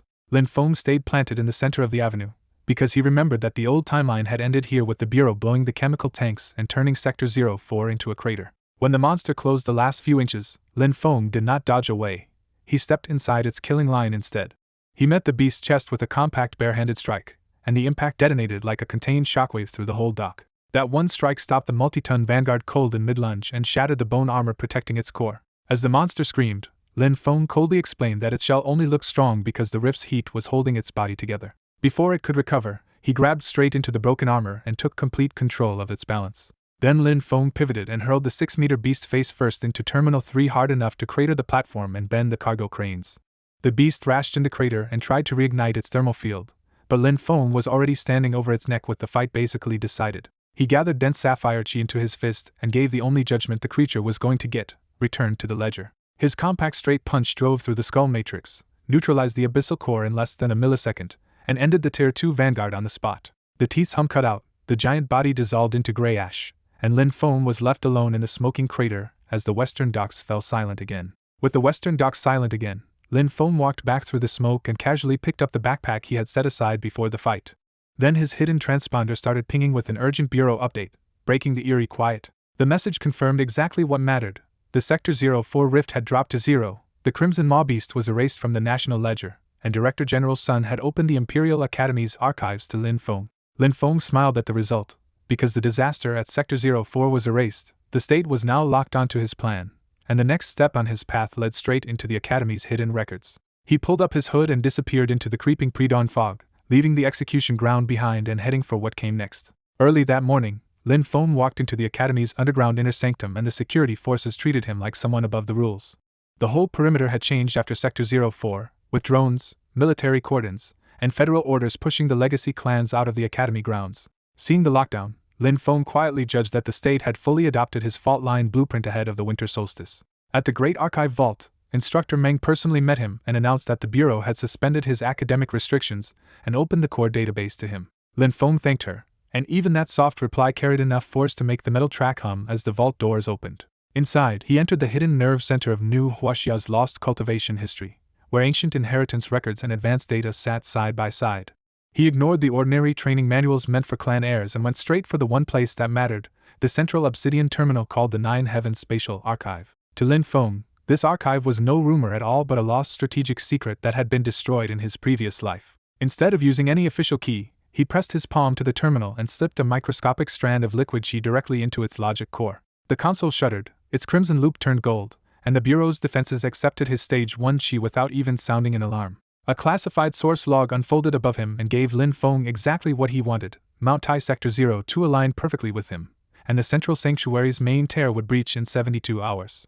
Looking at the countdown, Lin Feng felt the board had finally tilted in his favor, with the clans blind and the state locked onto his path to the coming Grand Rifts. He kept reading the torrent of data with ease, already seeing what the clans still missed.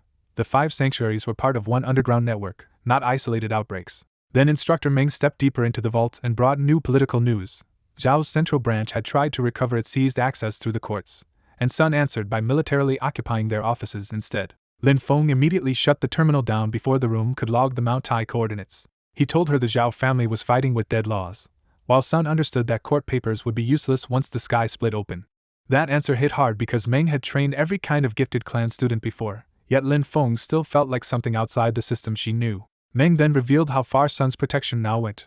Lin Feng's classes were isolated, his drills were cancelled, and even his dorm room had become a sovereign strategic zone. Lin Feng accepted the clean board in a single quiet remark and started to leave like an ordinary student again. But the moment his boot touched the hydraulic exit landing, Lin Feng abruptly paused as his Stage 1 senses caught a cold, silent ripple moving across the upper campus. It was not a beast or a machine this time, but a silent current of refined spiritual wind, cold enough for Lin Feng to recognize a real sanctuary bloodline had entered the capital early.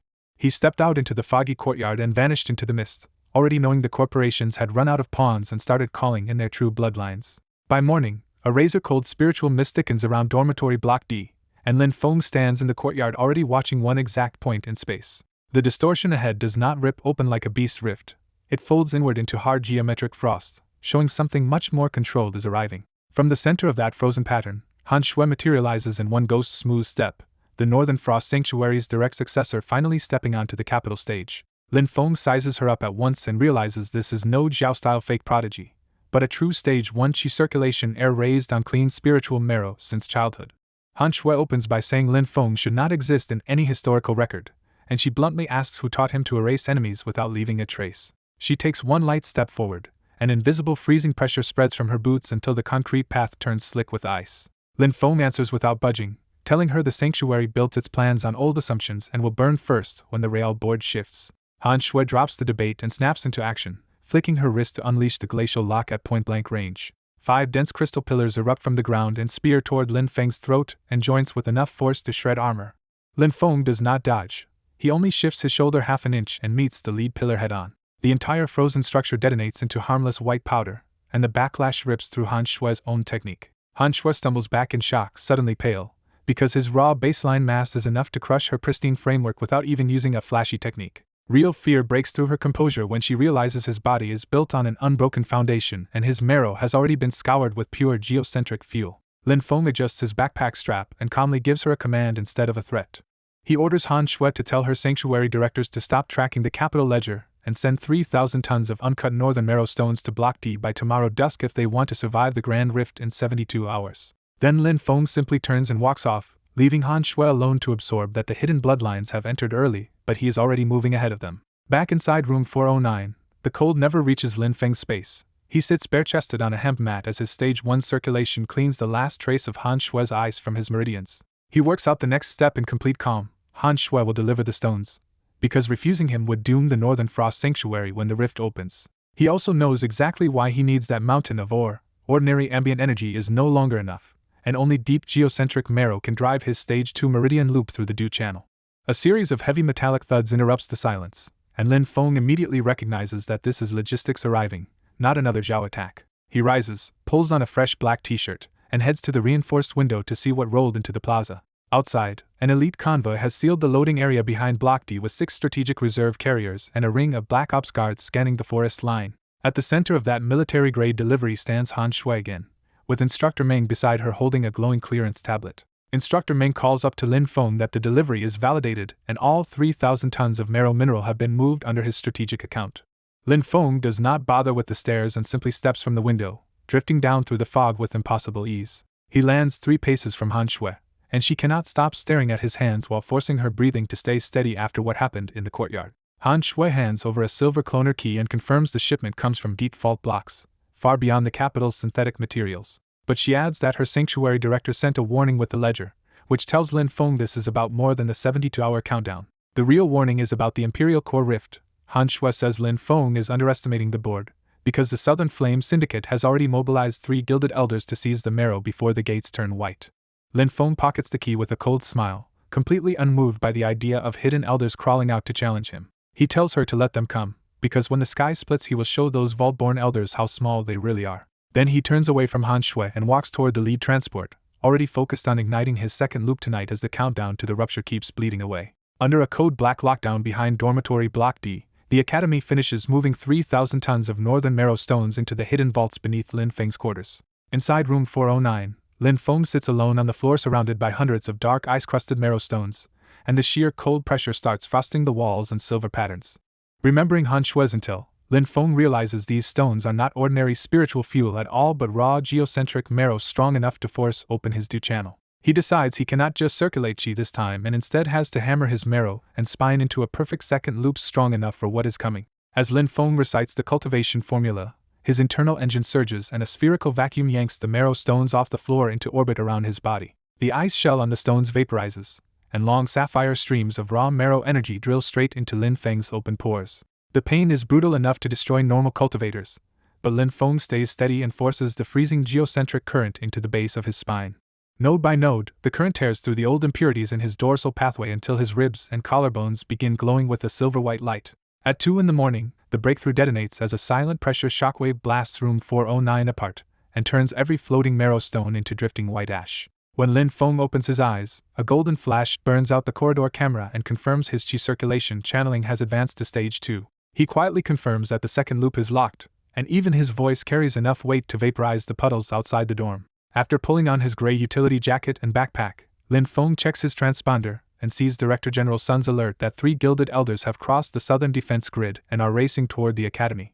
Instead of worrying, Lin Feng smiles in the dark because the Southern Flame Syndicate has arrived exactly on schedule, unaware he already used the mountain's marrow to finish his second loop. He pulls his hood low and steps out into the midnight mist, heading straight for the Academy's final battlefield. By the time he reaches the main testing grounds, the midnight air has turned chemical crimson and the fog is burning away under a violent heat distortion. Lin Feng walks down the central ramp with his hands in his pockets, feeling the new Rin and Du dual loop synchronization in his body, while every step quietly cracks reinforced concrete. Watching the countdown, he realizes the state's defense ring is already too late because forcing 3 veteran intruders through the barrier will drag the core rift forward by half an hour. Before he reaches the bottom, the steel blast doors implode and melt into white-hot iron as the 3 gilded elders walk out through boiling red steam. The lead elder sizes Lin Feng up, calls the Academy records a lie, and demands the Mount Tai core directory keys before they burn him to ash. Lin Feng answers just as coldly, telling them their 40 years of fake refinement are nothing in front of a true chi circulation loop. The hot-headed elder on the right snaps first and lunges with a giant liquid flame claw aimed straight at Lin Feng's throat. Lin Feng does not even take his hands out of his pockets, and only shifts his shoulder a fraction before letting the strike land. The strike slams into Lin Feng's neck, but his stage 2 body does not move at all and the entire force reverses back into the attacker. The elder's flame claw shatters, his wrist and shoulder are destroyed by recoil, and he staggers back coughing dark blood in pure disbelief. Seeing that impossible rebound, the lead elder finally understands that Lin Feng already forged an unbroken second loop before the solstice peak. Lin Feng reminds them their whole vault script was obsolete from the start because fake refinement cannot touch a body already aligned with the Earth's core fault lines. Then Lin Feng finally pulls one hand from his pocket, gathers dense sapphire chi into his fist, and steps in. He vanishes from where he was standing and appears in front of the 2 remaining elders with a compact 3-inch punch. The punch lands on the volcanic glass staff tip, erases the weapon into gray ash, and the backdraft snaps the lead elder's body down into instant collapse. Left as the only one still standing, the last elder loses all nerve, backs into the melted doorframe, and asks in terror who Lin Feng really is. Lin Feng does not chase him and instead sends a message back to the southern vaults. The capital's ledger has changed, and the next dragon who crosses his line will lose far more than claws. The surviving elder says nothing, grabs both ruined companions, and drags them into a frantic retreat through the emergency lift. Alone again, Lin Feng checks his transponder one last time and sees the countdown has hit 0 with the breach marked at the arena center. Lin Feng closes the device with a cold smile just as the concrete under his feet splits apart, and the Imperial Core rift opens into a bottomless void of purple smoke. The Academy's subterranean arena is already gone, replaced by a huge vertical rift of purple smoke that eats the shattered structure around it. Lin Feng stands right on the crumbling edge, calm in the toxic pressure, as his stage 2 circulation keeps a microscopic shield over his body. Looking into the void, Lin Feng realizes the rupture opened too early and far too deep, linking the capital directly to Mount Tai's hidden rifts. A violet signal finally reaches him through the interference as Director General Sun calls from the collapsing command bunker. Through heavy static, Sun warns that the outer perimeter is failing and the Bai family is already drilling into the northern fault lines. Lin Feng cuts him off and orders an immediate retreat, warning that anyone left inside the exclusion zone will be ground apart by spatial friction. With the warning delivered, Lin Feng decides there is nothing else to wait for and steps straight into the Grand Rift. The passage through the rift twists time, gravity, and pressure hard enough to crush most people, but Lin Feng moves through it like he has been here before. He lands lightly inside Mount Tai Sector 02, a hidden inheritance sanctuary that was never supposed to open this soon. Almost immediately, Lin Feng senses a violent energy ripple ahead and turns toward it. At the source, Han Shui is already at a stone altar facing the floating core marrow font of Mount Tai. But the inheritance is already boxed in by 12 Bai family drones building a lethal electronic cage around the font. Then Bai Qingxi steps out from behind a jade pillar, perfectly composed and obviously in control of the ambush. Bai Qingxi coldly reveals she saw through Han Shui's whole plan, from using Lin Feng as a decoy to leading everyone here. She shifts the drone's aim onto Han Shui and orders her to step away from the altar or die where she stands. Han Shui tries to force her frozen river power against the pressure, but the corporate trap has already pinned her in place. Before Bai Qingxi can finish the takeover, Lin Feng's voice cuts through the storm and calls her ledger badly short. Lin Feng walks out of the rift smoke with his hands in his pockets, ignoring the drones and fixing his eyes only on the core marrow font. Bai Qingxi recognizes Lin Feng at once and is visibly shaken that he reached a primary grand rift without any stabilization key. Lin Feng tells her the problem is simple. She tried to automate an ancient inheritance, but inside the true fault lines her machines are just fragile glass. Refusing to back down, Bai Qingxi orders Code Crimson and tells the drones to purge Lin Feng before the sanctuary shifts again. The 12 drones instantly unleash a synchronized thermal barrage aimed at Lin Feng's throat, chest, and joints. Han Shui flinches and reaches for a talisman, sure that even Lin Feng should not be able to ignore this kind of corporate firepower. Lin Feng does not dodge or raise a barrier. He only takes one slow breath and lets his stabilized dual-loop foundation answer for him. The lasers slam into Lin Feng and still fail to break his skin, grounding out against his body instead of burning through. A heartbeat later, the reflected payload races back through the drone's own systems and tears all 12 apart in midair. Bai Qingxi freezes in disbelief as her visor data collapses into errors that cannot explain what she just saw. Lin Feng calmly tells her that inside this sanctuary, mechanical force means nothing against the Earth itself.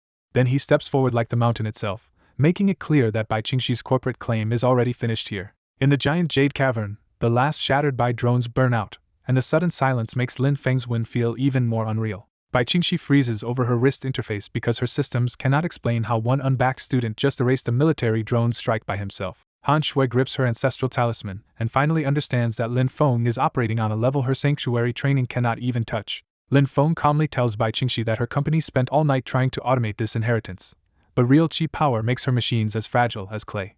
Bai Qingxi regains her cold corporate poise and fires back that one victory does not give Lin Feng the right to shut the Bai family out of Mount Tai. Lin Feng does not even stop walking when he answers that the Bai family never had a seat at this table to begin with. At the center altar, the Mount Tai core marrow font hangs exposed as a dense sapphire liquid orb powerful enough to kill ordinary people on the spot. Seeing Lin Feng step onto the altar, Han Shui urgently warns that touching the unshielded core without proper containment could burn out his meridians. Lin Feng ignores the warning and simply raises his bare right hand under the floating core. Inside Lin Feng, his Stage 2 dual-loop foundation surges to full speed and drags the entire core into a tight, invisible pull. Instead of exploding, the core font recognizes Lin Feng's flawless circulation and surrenders completely to him. A status readout confirms full core cohesion and active geocentric stabilization as the mountain's energy pours into his body. The force hitting Lin Feng feels like a river of mountain marrow through his spine, but he grounds all of it without even losing his steady breathing. Above the sanctuary, the violent violet sky begins to settle, showing that Lin Feng is truly digesting the sector's core energy. Watching the sapphire orb vanish into Lin Feng's palm, Bai Qingxi finally grasps that he just reforged himself with the mountain's ancestral fuel. With the absorption complete, Lin Feng quietly declares that the Mount Tai Sector 02 ledger is closed. The aftermath is brutal and clear. The corporate vanguard is broken, the hidden sanctuaries lose their monopoly, and Lin Feng is already looking beyond this win. A moment later, the sanctuary keeps humming with the residue of Lin Feng's victory, but the core itself is fully gone, and the sky above has gone cold and still. Bai Qingxi takes a careful step back when her tracking visor flattens Lin Feng's energy reading to absolute zero. She admits the truth with corporate calm.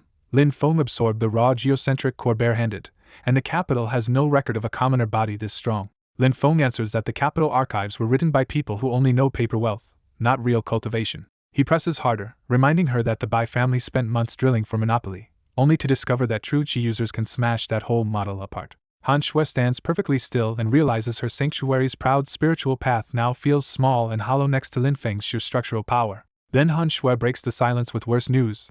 The northern tracking network is dead, and the southern flame side is liquidating assets to build a hard blockade at Mount Tai. Bai Qingxi checks her interface and suddenly sees emergency alerts that the state has frozen the Bai network's northern pipelines under military lockdown. That is the moment Bai Qingxi realizes Director General Sun has openly backed Lin Feng and is stripping the syndicates before winter. She accuses Sun of using Lin Feng's blueprint to gut their infrastructure before the coming grand rifts turn the capital into an ash pit. Lin Feng answers that Sun understood the real threat and traded dead wealth for the only thing that matters now, future mapping. Then Lin Feng gives Bai Qingxi one last order. If her family wants to keep any seat on the new board, their automated drills must be dismantled by midnight.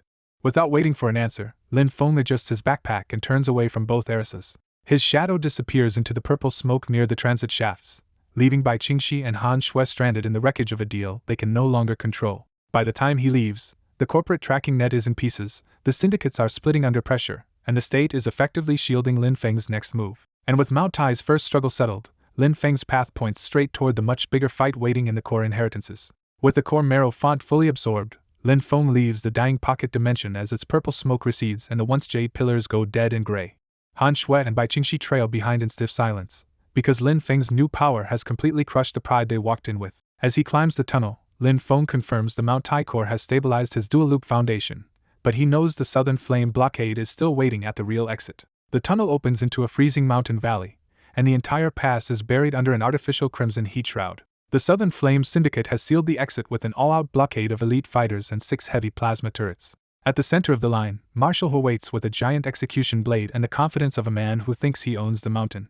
Marshall Hu calls Lin Feng out on the spot and demands he step back, making it clear the syndicate will not let a commoner leave Mount Tai with the geocentric route. Bai Qingxi tenses at the sight of the turrets locking on, and warns that if they fire this close, the whole mountain ridge could collapse. Lin Feng keeps walking anyway and coolly tells Hu that his old power built on impure volcanic stone means nothing in front of a true dual-loop cultivator. Hu snaps and orders Lin Feng's death instead of risking a second look. He explodes forward with terrifying speed, and his execution blade erupts into a towering column of liquid fire as it comes down at Lin Feng's head. Lin Feng does not dodge, does not raise a guard, and does not even take his hands out of his pockets. At the last instant, he only shifts his right shoulder slightly and lets his synchronized dual-loop foundation take the blow. The hit detonates through the valley, but Lin Feng stays perfectly upright and his plain gray jacket comes through untouched. Hu's weapon cannot withstand the backlash, and the crystalline blade violently shatters from the tip down. That reflected force rips back into his arms, pulverizing the bones inside them and blasting him backward in a spray of dark blood. Terrified now, Hua realizes Lin Feng never used an outer defense at all and blurts out that the Mount Tai source has already welded itself into his body. Lin Feng finally pulls one hand from his pocket, and even that ordinary motion carries the weight of a fault line waking up. He tells Hua the syndicate's whole layout is tiny in front of the true apex of New Huaxia. Then he throws a tiny 3-inch straight punch into empty air instead of at Hua himself. A silent ripple tears through the steam, and all 6 plasma turrets implode at once into twisted dead scrap.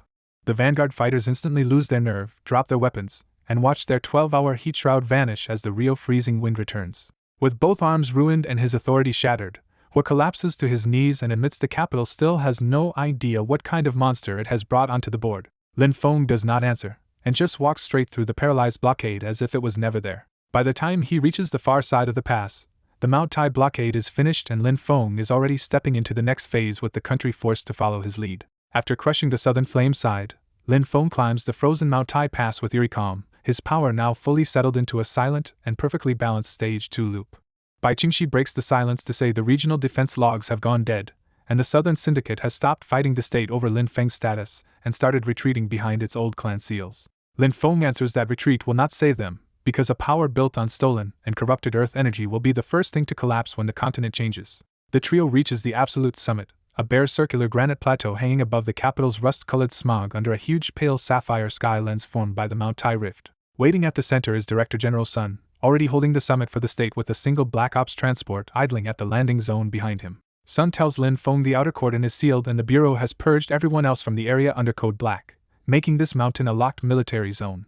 Lin Feng steps to the center of the plateau, and even Sun's upgraded senses can only read him as a blank void with no trackable energy leaking out. Then Sun reveals the real crisis. Satellite monitoring shows the Mount Tai core is breaking early, and the sanctuary will tear open in exactly 24 hours. Lin Feng reads the datapad's golden warning about the first ancestral inheritance realm tearing through the bedrock, and a cold smile tells everyone he has been waiting for this moment. With the syndicates broken and the capital stage cleared, Lin Feng finally gives the next order and declares that it is time to claim the first true crown of the Earth. At the start of the next move, the cloaked Black Ops craft waits at the summit with its ramp lowered, looking half invisible under the rift's pale sapphire light. Lin Feng walks straight to the ramp and studies the dim cockpit through the glass, already treating the flight into the rift as his next ordinary step. Behind him, Han Shui and Bai Qingxi brace themselves against the mountain pressure, both tense in different ways as they prepare to follow him inside. Sun authorizes boarding and hands Lin Feng the mission datapad again, confirming that a code black flight corridor now runs straight to the heart of the Mount Tai rifts. Lin Feng checks the telemetry and sees a final warning about violent electromagnetic turbulence waiting at the 0-point baseline. As he boards, Lin Feng says the surviving legacy clans still think a ground blockade can stop him, but once the Grand Rift split open, that plan will be useless. Once the cabin seals, Bai Qingxi plugs her hidden hairpin interface into the ship's systems and reports that the Southern Flame board is now burning records and cash to build a desperate last defense. Lin Feng barely cares, saying their stolen wealth and lineage will mean nothing once the first ancestral realm opens tomorrow morning. Across the cabin, Han Shui finally voices the danger she has been calculating, warning that Mount Tai's core gateway is guarded by a Tier 3 abyssal sentinel whose backlash could melt the whole vessel if Lin Feng slips even slightly. Lin Feng answers without argument, just closing his fist as his inner engine turns heavier, and calmly tells Han Shui that the sentinel is only another piece on his board. Then the stealth transport dives into the churning wall of gray electromagnetic smog, leaving the capital stage behind as the 24-hour countdown keeps ticking toward the Mount Tai awakening. The black stealth transport punches through Mount Tai's frozen smog and reveals the hidden core below, a prehistoric crater buried under the mountain roots. Inside the cabin, the pressure suddenly turns crushing and the ship's screens glitch into cascading golden script, telling Lin Feng the world gateway is already fully open. Bai Qingxi fights the failing controls and warns that the stabilization field is collapsing and Director General Sun's line is completely gone. Han Shui stiffens under the pressure and quietly identifies the real threat. The Abyssal Sentinel's passive aura is so deadly that one mistake from Lin Feng would freeze their marrow before they even land. Lin Feng rises without any urgency and tells Han Shui the old scripts only recorded what weaker people could not survive, not what he can cross now. The transport slams down on volcanic sand, the bulkhead opens, and a freezing column of sulfurous steam floods the cabin. Lin Feng steps straight onto the ramp and faces the core sanctuary, where white jade obelisks rise under a blood-red sky and a giant golden platform waits at the center. Guarding that platform is the Abyssal Sentinel, a 10-meter obsidian executioner whose single crimson eye locks onto Lin Feng. The moment the Sentinel focuses on him, a sub-zero shockwave explodes across the crater and coats the sand in dense geometric frost. Its passive field is so brutal that even the transport behind them starts warping and crystallizing under the pressure. Bai Qingxi and Han Shui stagger down the ramp gasping, instantly reduced to helpless spectators by the monster's aura. Lin Feng alone stands loose in the killing field, his dual-loop foundation spinning perfectly, and keeping even the frost off his plain gray clothes.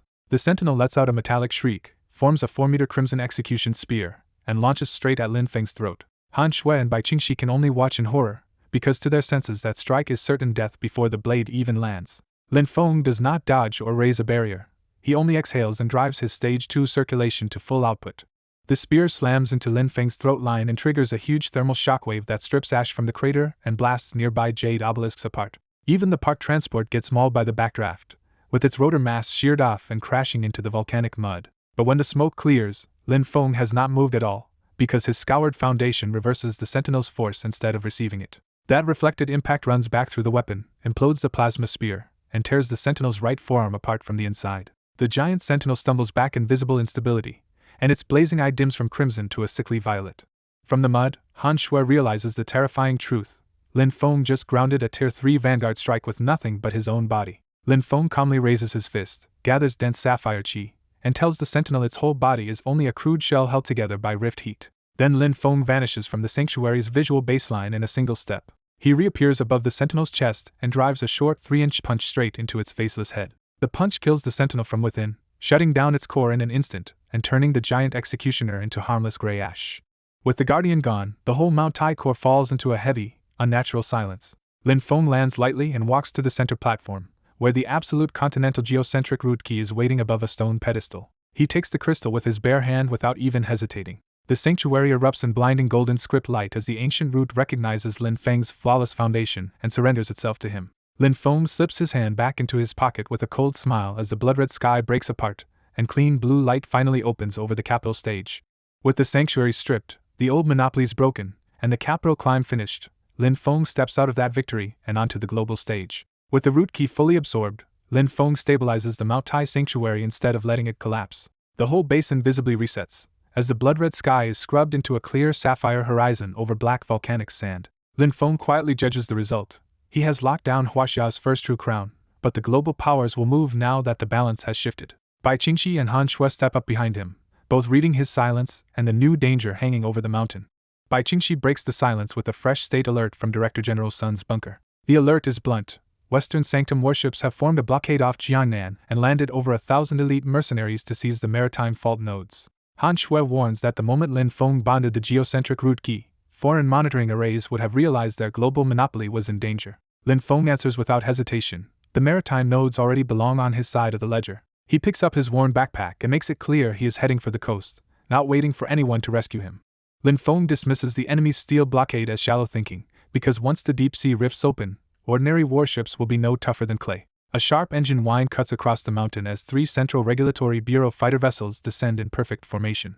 Instructor Meng steps out of the lead craft and brings state authority with her. Meng reports that Sun has cleared a protected flight path, moved heavy artillery to Jiangnan, and turned the maritime war room over to Lin Feng's blueprint. With a faint, cold smile, Lin Feng boards the fighter and leaves the capital stage struggle behind for a much bigger battlefield. The 3 fighters blast out of the mountain mist and race toward Jiangnan's stormy coast. Inside the lead fighter, the cabin turns tense and quiet as everyone watches the war data close in.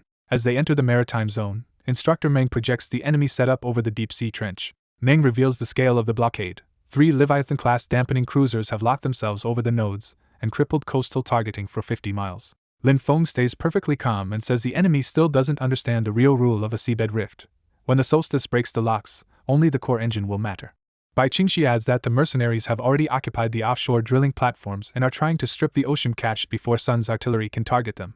Lin Feng barely reacts and tells her to let them keep draining sand if they want. The fighters drop through the cloud deck and land at the Jiangnan Coast Guard fortress right on the front line. The moment the hatch opens, freezing salt wind and the smell of diesel and spiritual friction hit the cabin. Lin Feng steps onto the fortress deck without slowing down. The coast is already a war line, packed with bureau tanks and mobile railguns facing the Black Sea. Out on the horizon, the Western cruisers mark their claim with 3 towering violet beams that twist the air itself. Director General Sun is already waiting at the edge of the deck, soaked by spray and focused entirely on Lin Feng's plan. Sun tells him the artillery is synced to his fault line map, and will erase the enemy perimeter the instant Lin Feng grounds the offshore node. Lin Feng looks past the waves toward the blockade as his stabilized dual-loop engine starts feeding geocentric power straight into the fortress bedrock. After breaking every domestic board in his way, Lin Feng stands on the shore ready to step into the global fight across the black water. Before dawn at the Jiangnan Coast Guard Fortress, Lin Feng walks alone onto the iron boarding pier as violet interference from the western cruisers stains the sea fog around him. A few paces behind him, Han Shui and Bai Qingxi keep formation and watch his unnervingly steady posture in the freezing wind. Bai Qingxi warns that the offshore oil platform just showed another pressure drop, meaning the foreign mercenaries have started extraction arrays to drain the maritime node before dawn. Lin Feng dismisses their plan as shallow thinking and says steel ships cannot control what will happen when the true seabed rifts open. Han Shui steps in with a harsher warning. The squad at the platform is the ironclad paladins, Stage 9 veterans rebuilt with void-grade rail harnesses that can cripple a normal body from afar. Lin Feng only adjusts his backpack strap, smiles coldly, and says he will show those armored foreigners how fragile their iron suits really are. A sharp mechanical clicking cuts through the mist, and 3 giant white armored figures emerge ahead on the pier with railguns already powering up. Blue targeting lasers lock onto Lin Feng's gray hoodie as the lead white armored paladin orders him to surrender the Mount Tai telemetry codes or be liquidated on the spot. Even under the guns, Lin Feng stops calmly 10 steps away, making it clear he is walking straight into this international standoff on purpose. The mist churns harder around them, but Han Shui and Bai Qingxi hold their ground behind Lin Feng instead of retreating. The center paladin gives one last warning that the whole area is under foreign code white control, and Lin Feng's body is supposedly outclassed by Western heavy torque. Lin Feng answers by taking one silent step forward and saying their armor means nothing against a true dual-loop cultivator. That answer ends the talking, and the center paladin immediately orders the execution protocol. All 3 railguns fire at once, launching hyperdense slugs so violently that the pier itself splinters under the backblast. The slugs race toward Lin Feng's throat, chest, and lower back, but he does not dodge, shield, or even change his stance. At the instant of impact, Lin Feng simply exhales and activates his stabilized Stage 2 dual-loop circulation. The hit turns into a massive pressure blast that clears the harbor fog in one shockwave, yet Lin Feng himself does not move even a millimeter. The reflected force shatters the slugs, melts the paladin's faceplates with flying sparks, and rips their own rail systems and augmented bones apart from inside. One damaged paladin finally breaks composure and screams that Lin Feng's mass baseline is abnormal, warning the others not to engage him physically. Lin Feng cuts him off by pulling one hand from his pocket, silver-white light flashing across his knuckles as he quietly declares their ledger empty. He does not use any flashy technique, just a short 3-inch punch into the steam between them. That tiny punch drives his Stage 2 force through all 3 paladins at once, shutting down their internal battery cores from the inside. The 3 giant mercenaries collapse like dead machines into the muddy low-tide shoreline below the pier. Half a minute after the attack began, the pier falls silent, and even the distant violet blockade lights flicker as the western side feels its vanguard disappear. Lin Feng walks past the smoking wreckage to the end of the pier and looks down at the dark water, where the maritime grand rifts are already breathing purple smoke. Then he calmly reports that the front line is cleared and tells General Sun to open fire, declaring that the global arena will now move by his blueprint. Before dawn at Jiangnan Pier, Lin Feng waits at the edge of the freezing East China Sea as the winter solstice nears and the maritime rifts start pulsing with unstable purple smoke. Han Shui and Bai Qingxi wait behind Lin Feng in the sea wind, one checking live structural data while the other studies the strange dual-loop resonance inside his body. Bai Qingxi warns that the Western Sanctum's last 2 Leviathan cruisers are overloading their cores to boil out the maritime spiritual node before Huaxia's coastal artillery can lock it down. Lin Feng answers just as calmly that the enemy still does not understand the ocean, or the ley line beneath it, because brute machinery means nothing before an unbroken foundation. Then the sea 300 meters out suddenly boils into a towering white geyser, turning the warning into an immediate attack. Out of that boiling fog rises Commander Vance in a Leviathan Sovereign exoskeleton, a 5-meter black iron war suit armed with a plasma-wrapped harpoon built to destroy cultivators at range. Using the suit's speaker array, Vance orders Lin Feng to hand over the Mount Tai telemetry ledgers and threatens to liquidate him on the spot. Lin Feng finally pulls a hand from his pocket, looks at the crackling weapon, and tells Vance his so-called sovereign machine is still fragile in front of real power. Vance roars for elimination and launches the Leviathan Sovereign across the water, carving a boiling trench straight toward Lin Feng's chest. Lin Feng does not dodge, shield, or even shift his footing as the kill strike reaches him. Instead, he catches the white-hot harpoon with his bare hands, and the weapon's violet vibration dies on contact. The Leviathan Sovereign's massive engine and anti-cultivator charge fail completely, because Lin Feng's body grounds the attack without even leaving a burn mark. With a quiet order to get down, Lin Feng twists his wrist and crushes the military-grade harpoon into a spiral of scrap. He yanks once, and the giant exoskeleton is ripped off balance and slammed face-first into the concrete pilings under the pier. Before Vance can recover, Lin Feng steps off the pier and vanishes from normal sight with raw speed alone. He reappears on top of the fallen suit and drives his heel into its turbine casing, sending the force straight through the armor into the hidden power packs. The suit detonates from the inside, and Commander Vance's visor goes dark as his augmented systems collapse beyond recovery. Far out at sea, The remaining Western Sanctum cruisers panic at the impossible kill and start firing kinetic railguns toward the harbor. Lin Feng stands on the smoking wreck with his gray jacket still spotless, as if the whole ambush barely interrupted him. He casually picks up his worn utility backpack and settles it over his shoulder, already ready to move on. At that moment, an encrypted satellite call cuts in from the Western Sanctum itself. The screen reveals the Western Sanctum Grand Master, who instantly realizes Lin Feng is far more dangerous than a normal local cultivator, and demands to know who taught him. Lin Feng answers with a cold smile that he is the manual, then tells the Grand Master his Sector 07 money is already frozen by General Sun's federal military crackdown. On the other end, alarms erupt and the Grand Master's elite composure breaks when he realizes Lin Feng has already turned the state against his entire coastal network. Lin Feng ends the call with one last reminder that the whole board is his now. With the first phase of his plan secured, Lin Feng knows the foreign syndicates are bleeding, the federal response is moving, and the maritime ledger has just lost its head. He pulls up his gray hood and walks into the creeping morning fog, already heading for the primary deep-sea rifts before the Great Awakening fully begins.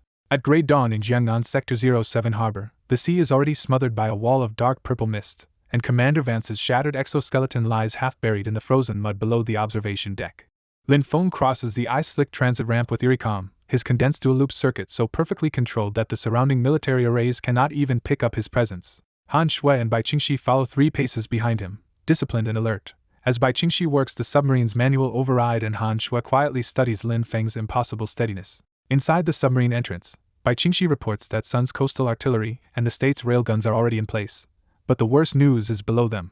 Trench sensors show the deep-sea sovereigns have started waking up. Lin Feng answers without changing his rhythm, saying the sovereigns are reacting to the continental alignment, and that the Western Sanctum made a fatal mistake by thinking steel cruisers could steal the ocean cache before a true dual-loop cultivator claimed the bedrock first. As the submarine seals and begins its descent, Lin Feng looks out into the churning water toward the hidden abyssal vaults, the prehistoric neural center of the maritime fault lines. Han Shui runs the telemetry and warns that the trench pressure is 40 times harsher than the capital's fault lines, so even a tiny instability in Lin Feng's core would crush the whole pod into iron clay. Lin Feng only gives her the same cold answer: pressure can crush ordinary containers, not someone who has already outgrown those assumptions.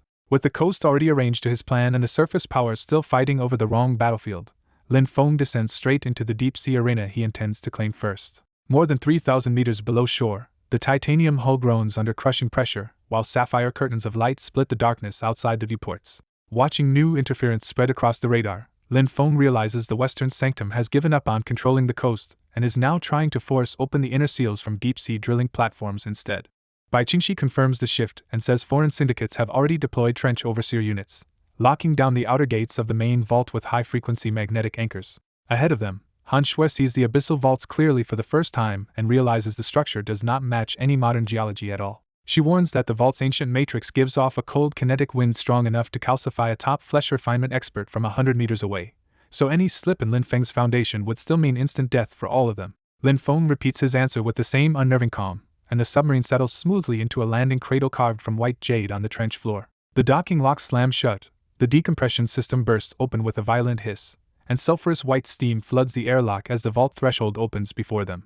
Lin Feng steps out first without the slightest hesitation, treating the sealed abyss like ground he already owns. Inside, the abyssal vault opens into a colossal underground amphitheater where skyscraper-sized white jade obelisks rise under a surreal violet sky buried beneath the seabed.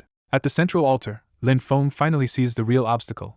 3 giant trench overseers are already guarding a massive sphere of liquid golden geocentric marrow. The 3 overseers make the threat plain enough on their own: matte black abyssal armor, heavy trident spears, and a vibrating plasma net meant to scramble a cultivator's dantian from 50 meters away. The lead overseer identifies Lin Feng by name, and coldly declares the vault a sovereign foreign zone, ordering him to retreat or be reduced to molecular ruin and buried in the trench. Lin Feng does not draw a weapon, change his pulse, or even slow down as he steps onto the execution floor, ready to take the last oceanic crown for himself. Inside the abyssal vault, the 3 trench overseers lock their heavy tridents together and spread a crackling violet plasma cage across the arena, making the air denser, colder, and harder to breathe. Near the submarine pod, Han Shui and Bai Qingxi are pinned in place by the pressure, and Bai Qingxi urgently warns that the barrier is tied into deep-sea drilling lines, so forcing through it head-on could blow up the entire trench floor. Lin Feng keeps strolling forward with his hands in his pockets and calmly tells them the overseers still think brute machinery controls power, when a true dual-loop engine can crush that whole system from inside.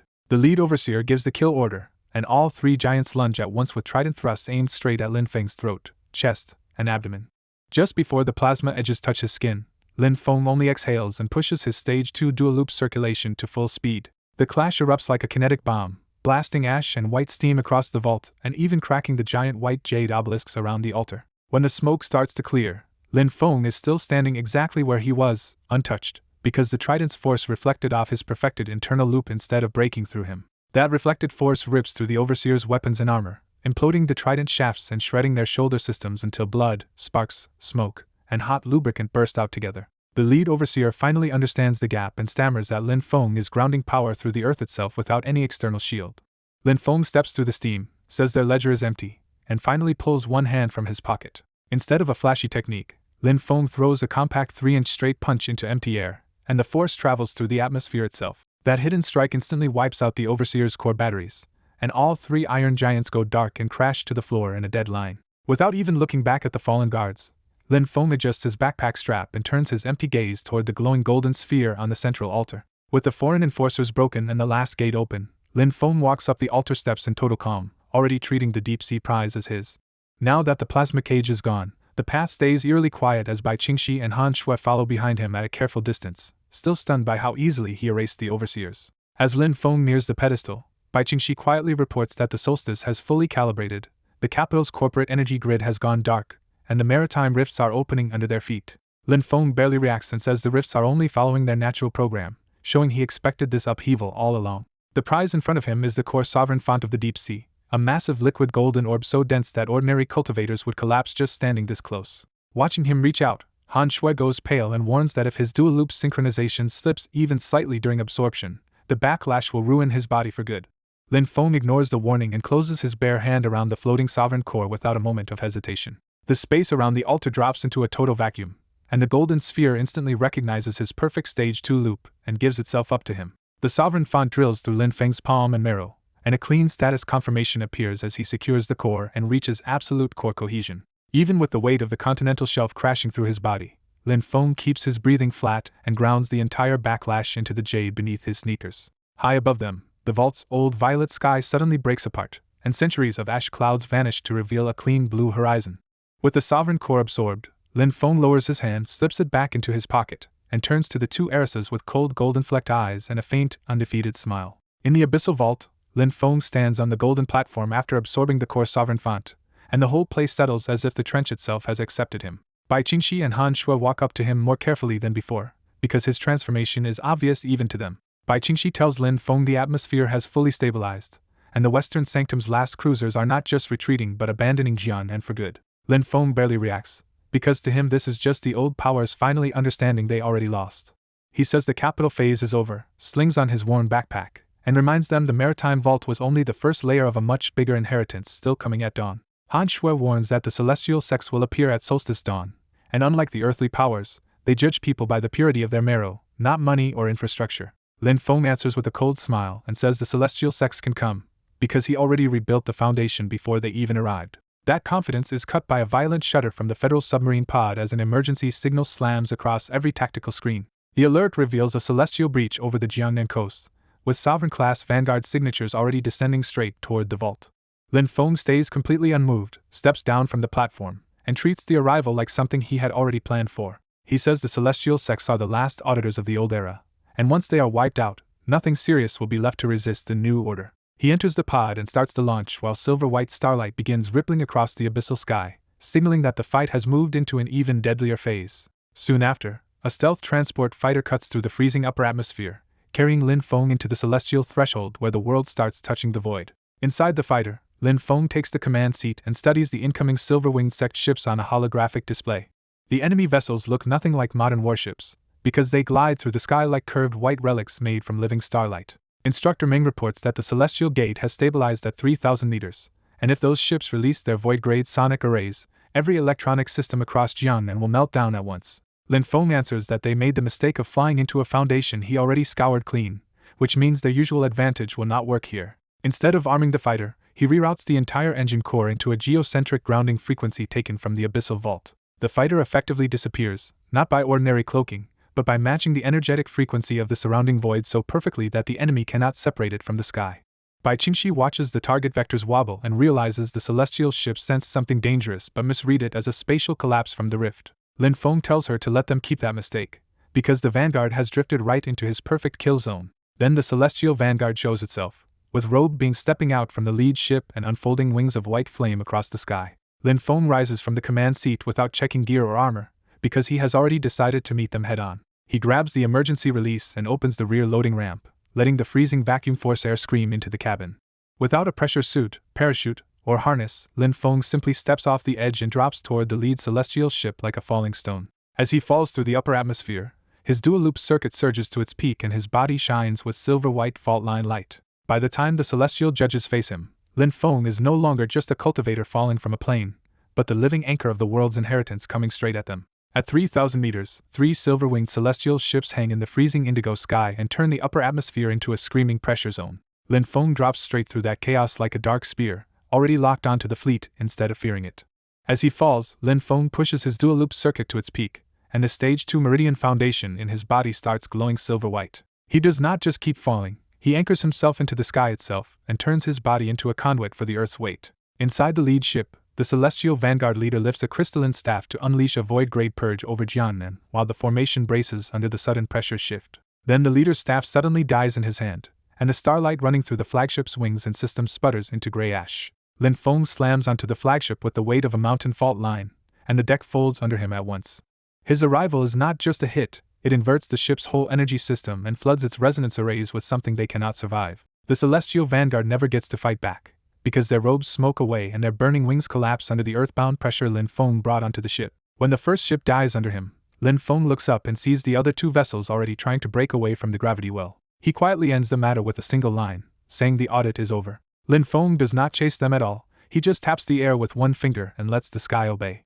Both escaping ships are ripped down at once, their shining hulls folding inward as if a tectonic collapse grabbed them out of the sky. The wreckage falls toward the Jiangnan coast in burning silver-white fragments, and the celestial sect's judgment ends in total defeat. Standing on the dead flagship, Lin Feng watches the last of that false heaven break apart and leave New Huaxia's sky clear. A moment later, the upper sky turns into a graveyard of silver fire as the wreckage keeps tearing apart overhead.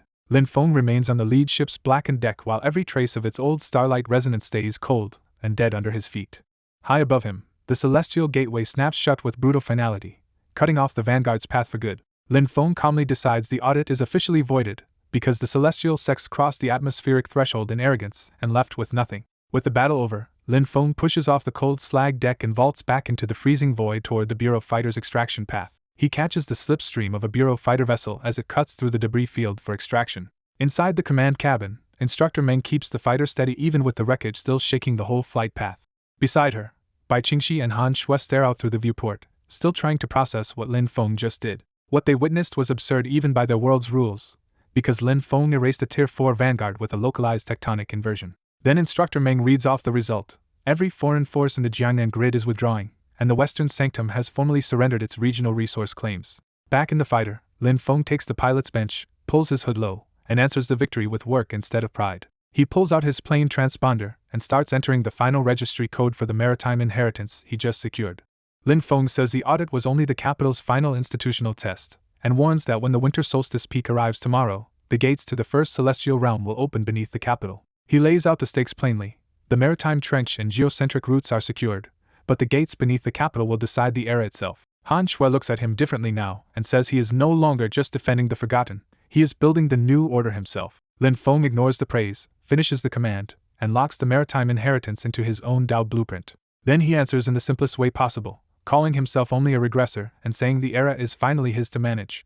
The fighter banks toward the capital through the cold high-altitude dark, with one great audit finished and the true ascent still ahead. The fighter vessel climbs through New Huaxia's last atmospheric layer and banks toward a silver-white tear in the sky above the ruined capital. This is not another unstable rift, but the entrance to the first celestial realm, an ancient fragment whose clean sacred frequency feels completely different from the trenches. As the vessel crosses the gateway's edge, the navigation arrays die at once because ordinary systems cannot map a zone that exists both inside and outside normal gravity. Instructor Meng strains against the spatial torque and warns that telemetry with Director General Sun's bunker is gone, and the whole sector is being cut off from normal registry. Lin Feng stands up without even looking at the failing console and walks toward the exit ramp, backlit by the realm's silver starlight. He calmly explains that the gateway is not trapping them at all, it is testing whether their foundations can endure the absolute pressure of the celestial era. Han Shui and Bai Qingxi are already struggling, because the realm's purity is forcing their meridians to stabilize whether they are ready or not. Seeing that, Lin Feng tells the two heiresses to stay with the vessel, because if their marrow is not fully purified, the incoming starlight will wreck their foundations instead of elevating them. Before anyone can stop him, Lin Feng steps off the ramp alone and disappears straight into the heart of the silver-white light. Inside the first celestial realm, normal gravity is gone, and Lin Feng finds himself in a surreal garden of white marble and floating lotus pools under a boundless starlit void. At the center of the garden, Lin Feng faces a towering sage-shaped gatekeeper made of condensed starlight, holding the open burning ledger of the coming era. The starlight gatekeeper fixes Lin Feng with sun-bright eyes and declares that New Huaxia's ledger is locked because earlier claimants arrived polluted by the modern age. Then the gatekeeper presses him harder, demanding what right a mortal from the bedrock has to rewrite the world's foundation. Lin Feng does not bow, and he answers that he is the regressor who already balanced the fault lines, grounded the maritime rifts, and tore down every force trying to control the planet's evolution. As he steps toward the ledger, the Tao blueprint in his lower abdomen flares with a perfect golden light that matches the realm itself. He makes his intent clear. He did not come to take a seat in the old order, he came to rewrite the ledger from top to bottom. The instant his palm presses the burning scroll, the entire first celestial realm erupts in a harmonious light that spreads across the capital horizon. Instead of resisting him, the realm starts recalibrating around Lin Feng, and the ancient chanting swells until it shakes his bones. History pours into Lin Feng's Tao blueprint, showing him the first cultivators, the forging of the 9 seals of Qi, and the long damage done by modern greed. The gatekeeper finally bows and acknowledges that Lin Feng already carries the weight of the bedrock and has balanced the world's great fractures, even though the final entry still remains. But it warns that one final entry is still missing, meaning the old registry is not fully complete yet. Lin Feng answers just as coldly that he never intended to fit into history as written, because he came to strip the old ink away. When he presses down again, a second harmonic blast rolls through the realm as perfect golden waves spread outward in absolute stabilization instead of destruction. Everywhere that light touches, the world's modern contamination is scrubbed away, including corrupted qi, synthetic dependence, and the infrastructure that warped cultivation. In the capital, the chaotic energy rifts threatening the skyscrapers suddenly calm and fall into the same harmonic rhythm as the first celestial realm. Out in the maritime zones, even the boiling toxic trench sludge clears away and exposes the pristine ancient bedrock hidden beneath it. As the rewrite finishes, Lin Feng realizes his Stage 2 Meridian Foundation is no longer just personal power, it has become the world's primary energetic anchor. The realm confirms the reset and elevates Lin Feng to absolute sovereign status over the bedrock itself. With its duty fulfilled, the gatekeeper quietly breaks apart into sparkling dust and leaves Lin Feng alone in the silent garden. In the profound silence after that, Lin Feng looks at his steady hands and sees them glowing with a calm gold perfectly synchronized with the planet. He quietly measures how far he has come, from a weak scavenger in a ruined world to the man who burned through regression and crushed every obstacle in his path. Now the fight is finally over, with no enemies left to audit, no systems left to break, and no unsettled ledgers still hanging over him. Looking across a horizon that now seems to span all of New Huaxia, Lin Feng understands that the Hidden Vanguard's era has ended and the age of the Absolute Sovereign has begun. Then Lin Feng turns toward the exit gate with an unhurried step, already thinking beyond victory because he finally knows how he will govern the world ahead.